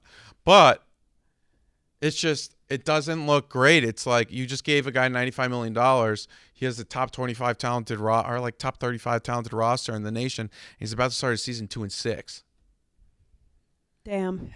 It's tough. It hurts. It hurts. And you guys don't have a lot to say now. And like maybe the recruiting is really going to turn around. But it's like, yeah, the recruiting is going to turn around. But you gave him $95 million. Like there's not like you have 4 more years. We'll see. I feel like you're kicking him. What's the basketball team going to be this while he's down? Bad? Well, I don't know. I don't know anything about I don't think Michigan State sports will be the greatest this year. I think basketball has a chance to, but basketball has an insane schedule. I love when fans, which I feel like we've all been there at some point, and you said this when you sat down. For the past 2 decades, though, Michigan State's been almost a superior athletic brand to Michigan, right? Football-wise, yeah. And then basketball, at least one head via last 2 decades, right? Yeah. You won. I mean, other than like the one time you won a national title. You went to the national championship for basketball, but you won a national title in what, 2001? 2001. And then Final Four 2009. I think there was probably a few other Final Four. I think we've had 3 Final Fours, 2. Yeah. So then, what's Michigan done? They've won nothing. Didn't they win in 2? It's a lot of green. That is what Katie's showing us. Saying, like, it's a lot of green. Programs, like athletic programs as a whole. Yeah. Basketball's back and forth, but Michigan State's basketball program I think, has been better the past 2 decades. I would agree. It is a humbling moment, though, and I know that paying a coach a lot of money can hurt. Yeah, you guys same amount. I know. I'm with you. I'm with you on that. But it is humbling. At least your coach won a national championship at one point. Yeah, but not with my school, so. Like Mel Tucker, yeah. Yeah, I mean, but it is. I know how you feel. It's just like I can't even defend it right now. Yeah, I love Mel Tucker, but I think Michigan State Twitter needs to hold off with the Tuck coming right now. Oh, there it is. Like Jack Mac's coming. Yeah. Well, Jack always says Tuck came. Where's Tuck coming? Like, where is he coming to? Yeah, it was like did Tuck go? Like, we gotta stop with the Tuck coming just for a little bit, because we've been saying Tuck coming for the past 3 weeks, and we've had 3 losses. Yeah, it's not great. You've been saying it for since you beat Michigan, and I would be proud of winning the Peach Bowl as well. That's an accomplishment. But damn, I guess you could beat Wisconsin so you could start the season 3-5. Just at the end of the day, and it's Illinois is not a guarantee. No, but that's Rutgers. I think you'll beat Rutgers. I think you're a better team than Rutgers. Speaking of Rutgers, can we get TJ to come in here? But so, and we've been doing this with everybody that's been in. You, unfortunately, and again, I'm with you. We're like the shaking hands meme. So you're the first one that's kind of been down bad, because we've had Alabama and TCU. Where do you think that this team ends up at the end of the season? If right now, October 4th, Michigan State, looking to the future. I just want to say bowl game. You said that at first, and I was like, are we going to stick with that? Hey, you know what? I just have to say bowl game. I don't think there's a win total. I could care less at this point. Just make a bowl game. As long as we have a little bit of a postseason. Okay. It doesn't even matter which bowl. Where are you getting those wins, though? That's again. I guess Wisconsin. Well, you probably still have a belief you're going to beat Michigan, right? Oh, yeah. Yeah, but that's any rivalry. That's any rivalry, yeah. Well, also, I think you guys beat them always at their place, too. Yeah, I think we play better at the Big House than we do. No, it would be I don't think that's it's possible. I don't think Michigan State's a completely awful team. They have talent on their team. It's not it's a zero sum. You know what I think you're much better than Rutgers. Yeah, and so we're gonna get TJ in here, but last thing, much better than even Indiana, but. Thank you for coming in here. I'm gonna say that you know what I don't appreciate, and it's not your fault. I don't appreciate seeing the human side of Jack Mack with his beef with Michigan State. This made me sad. I am happy to have a fan in here that's rational, but seeing behind the curtain with this one makes me sad. Yeah. I needed the hate, and Jack did not bring the hate, because how can you hate Blake? I don't hate him. I know, I understand, but that's what it would have to be someone calling in that has a Michigan State avatar that has called me an incel, fat, never touched a woman. The same thing we talked about earlier. Yeah, but Blake doesn't say that. He seems like a nice person. He actually has a career. He has things he cares about outside of trolling people on Twitter. Well, thank you, Blake. All right, thank you guys for having me. Best of luck with your $95 million coach from one to the next. Yeah, the 95 million. Tough. Again, it's the shaking hand meme. So, we've been talking for a long time. This is our longest episode ever. Yeah, come on in, TJ. We'll finish. You're the main event. Yeah, you're the main event. We'll finish with Rutgers football. Where you guys are going? So Friday night. If you're in the New Jersey, Piscataway, New York, or even Connecticut, you can get there area. Anywhere you want. Go to the live show. Yep. It's gonna be fun. It's Rutgers.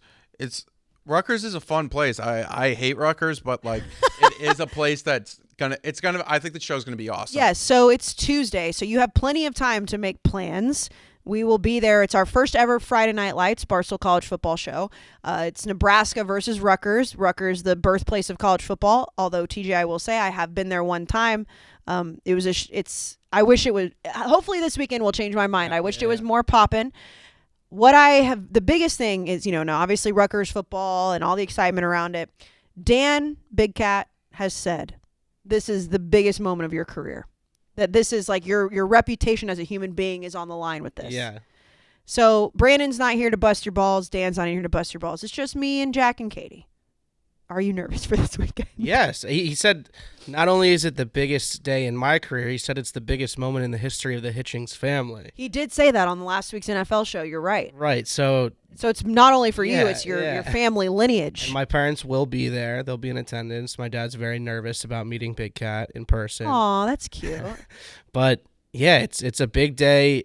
The athletics program is like extremely excited to have like the attention on us. It's a FS1 game instead of a Big Ten Network game. Like, there's a lot going on. There's going to be a lot of like recruits there, so it's a big moment. People are calling Huge it moment. like the biggest game in the Shiano 2.0 era thus far. Oh, well, and the biggest moment in the Hitchings family tree, Right. apparently. Right. So, I mean, Jack, you say you hate Rutgers. But that just goes back to old Big East, like, Right. and like Rutgers got what UConn didn't, which was the call up. UConn, like Rutgers overall, as a winner of the conference realignment era, UConn's a loser, and that's just because, like, I mean, Rutgers was a better football program, and since then they've had like kind of a downswing, but it seems like it's coming up, and then the basketball program's on the upswing too. So they wanted the New York City area. Makes sense. I still think UConn would have been great for the Big Ten, but I think overall Rutgers was probably, I get why the Big Ten took them. And it's and that's why it's like it's jealousy. Right. Because and you can't even be like, oh, look how bad they've been. UConn probably would have had the same thing with the Big Ten in football. They would have just got crushed. There's an element of jealousy. It was just fine. We all have it. So, TJ, where are we on Rutgers football right now? Good. Like I'm a very like. I know that you guys brought in people earlier in the season to do like extreme take on their teams. That's not like really my thing. Like I'm fairly realistic about like the state of the program. Like I get that we have to keep making progress. Last year we won 5 games thanks to Texas A&M. We made it to the Gator Bowl by the grace of God. Yep. Yeah, well, so like you're welcome, I guess. yeah. 5 wins in my mind should be the floor this season. Like it should be move up, get better, do better in recruiting. You have 3 now. Bring in classes. Yeah, three now. 4 after this weekend, and then we have Indiana, Minnesota, Michigan State. I think you can beat Michigan left State on the schedule. Yeah, so like it's there. We just have to execute on it. Like we should have beaten Iowa. Like that's a big opportunity game for a team like Rutgers. A lot of people are gonna be like, you guys lost by 17, but that game was really close. Yeah. If you, like you said to me, if you punted instead of throwing the pick sixes, which is obviously easy to say, right. But it would have been a much closer game, and I don't think like Iowa's not a bad team. So it's like. And then, so Nebraska this weekend, Indiana. So you're beating Nebraska, right? Yep. Okay. And then Indiana, you should beat. Yep. Okay. And then you have a tough stretch of Minnesota, Michigan, Michigan State, Penn State, which is a rivalry game, specifically from the Rutgers end. Jeff D'Lo hates that, but it is. I mean, if you think about it, Penn State, like Rutgers is pretty like New Jersey and Pennsylvania at that point are like almost the same, and. That is a rival. Like Penn State has different rivalries, but that is from a Rutgers thing. It's like they compete against the same recruits all the time. Saquon Barkley. Like there's probably hundreds of recruits that have had to have the decision in their top 8. They probably have had Rutgers and Penn State in it because there's so much talent in New Jersey and Pennsylvania, and those are some of the closest schools there. Who is? And this is me just being ignorant, I guess. Who does Rutgers hate the most in the Big Ten? I think that they want it to be Maryland, right? Just because we came in together and we're like close. If we ever started beating Penn State, it would be Penn State. That's right now. It's not a rivalry because we don't beat them. Like I'll admit that it's more so like fuck Penn State because they're bad people, and anybody that roots for them supports bad people. Yeah. But I understand that like we're not going back and forth like winning every year. It's not like we can't build a rivalry game. I'm assuming they want us to be rivals with Maryland, but nobody really cares. Yeah, but you don't care about that. You fuck Penn State. Right. Okay. On third down, you'll hear it on Friday. On third down, we go like this, and then everyone goes, fuck Penn State. It doesn't matter who we're playing. It's just they're bad people, so we have to say fuck Penn State. They have done some bad things there. Right, yeah. They have. Maybe I would love for Rutgers to upset Penn You State. guys in the Big Ten West, though. It would benefit us, certainly. Or like I saw a North and South realignment when USC and UCLA come in. That could work. That would be great for you guys, and I think I think at some point there's times in conferences when it's time to rebalance. Yeah, having Ohio State, Michigan, and Penn State, and all in the same, and then that leaves Indiana. Maryland's kind of coming out of it, but like Maryland, Indiana, and Rutgers kind of fucked, and then Michigan State's like in that weird purgatory where they can sometimes come up, but Hey, listen, I don't know. I mean, until I started working here, be a thing. I had never met anybody that was a Rutgers fan. Now, obviously, I work here, and I know you very well. All right, I would say from a work standpoint, definitely. And I just really hope your family lineage will be okay on Friday. Well, Rutgers, I will say, if Rutgers gets good, New Jersey will come out and support them. That seems to me. Like so it's the like State University of New Jersey. So being on the East Coast, obviously, if you're not from a school in the South or the heartland of college football, people don't really care unless you're a diehard fan. So my two experiences would be like Rutgers here, and then when I was in Boston, BC. So if BC gets good, like Boston, some of Boston will come out, but not really. But what you're saying is if Rutgers gets good, like it's going to have a huge fan base? Yeah, it's basically like the big issue with it is that like in this area, there's 15 pro teams to choose from. Mm.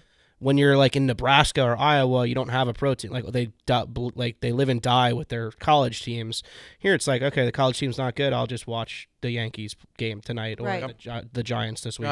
Jets. But if Rutgers gets good, Rangers. I mean, 2 weeks ago for the Iowa game, it was like it was a scene. It was a packed house, 50,000 people there for a game, and it's like you put a couple wins together, and that's what'll happen. That's what we're going to see on Friday. You'll see the beginning on Friday. All right.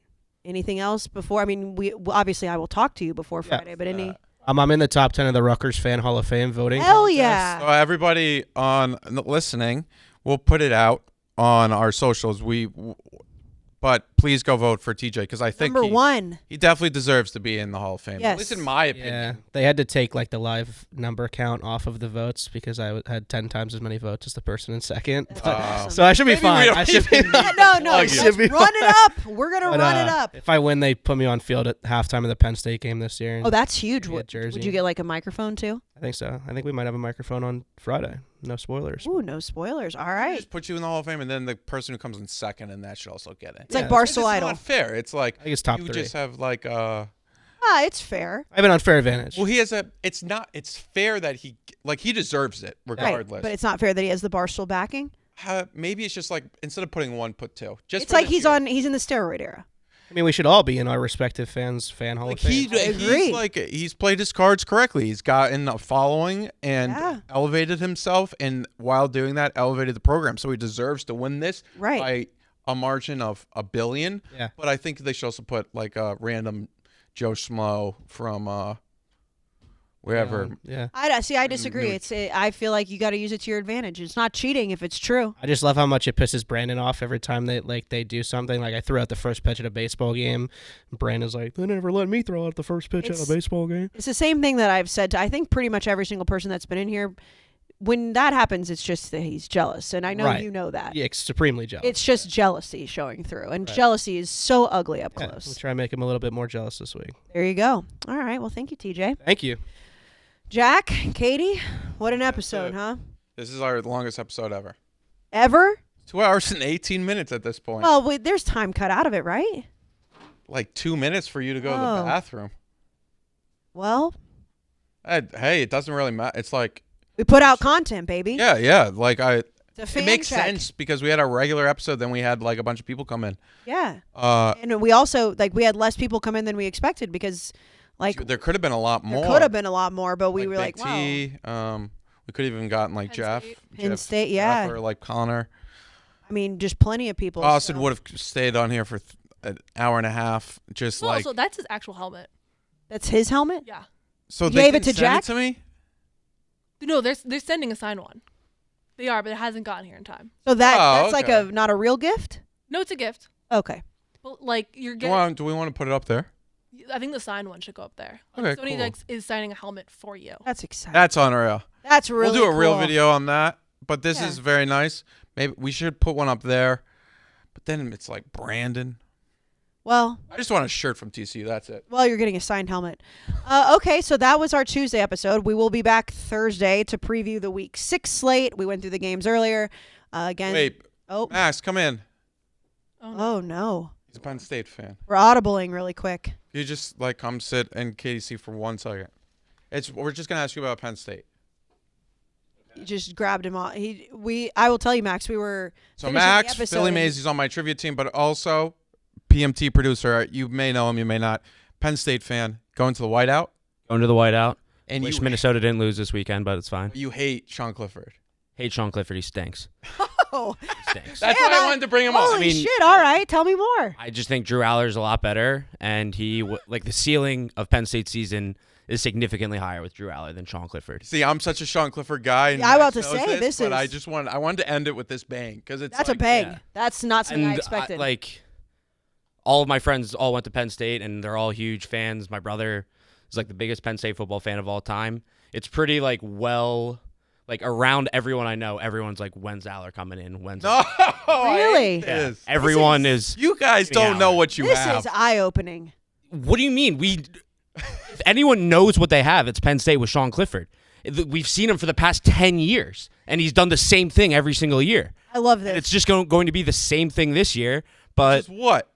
he's gonna win 6 games, then we're gonna play Michigan and lose to Michigan, and it's just gonna ruin the season, and it's gonna be the same exact thing. But if we love brought this. in Aller, who is shown that, I mean, not shown in pressure situations, but he looks like a Sean guy who Clifford. could be a guy. Sean Clifford is Sean Clifford. Drew Aller could be a Sean guy. Clifford has scored 85 touchdowns for Penn I don't care. State. I don't care. We've seen Sean Clifford. 26 interceptions. He's thrown for 8,000 yards. You add another 964 on the ground, which is probably a lot more because sacks are counted in. He's at the 10,000 record club, and you guys spit on him. for 30 years. Max, I have to tell you, this is so refreshing because Jack is a very big Sean Clifford fan, as you know, and I feel like I couldn't necessarily put into words how exactly I felt about him from a non-Penn State standpoint, but it's like Sean Clifford plays really well. He puts up good stats, but then when Penn State doesn't reach that next level, it's because of Sean Clifford. Exactly. And fans also feel that way? Yeah. I mean, Damn. he's a very, Damn. very above average college quarterback. And You this is a want- team that could be better than above average if we had an elite quarterback who we don't know. Drew Aller could be that. He could be worse. I don't think so. I think he's the best, but I All love right. it. I like that we ended on this. That was good. That was a good That was way a to good end it. Thank you, ending. Max. If you're still here after 2 hours and 21 minutes, Thank it's you, actually Max. more like 2 hours and 30. You deserve an award, and you're the roughneck of the season. Oh, I hope I think there's going to be a lot. I was about to say, I hope, Jack. I mean, let's not sell it short. Thank you, Max. That was lovely. That was, honestly, I didn't know whenever you were pulling him in here, I was like, I don't know what's about to happen. No. He has strong opinions. I love on it. Sean Clifford that That's- I knew. You know what I want? And then there's so many Penn State alums here. There's also Josh Toulousian who I talked to, who also they all hate Sean Clifford. I'm the only Sean Clifford supporter. I think Connor might like him. He does because Connor's rational. I like that take because he basically said what I feel like. No, that's it. That's an argument we've had a million times. Yeah, and He gave it from the perspective of Love someone that. in the mud. All right. Well, that's the episode. Again, if you are still listening, which we hope that you are, or if you've listened to it in, breaks or whatever, thank you. We love you guys. We will be back on Thursday to preview Week 6. Thoughts and prayers to Brandon and his family. That's Unnecessary Roughness.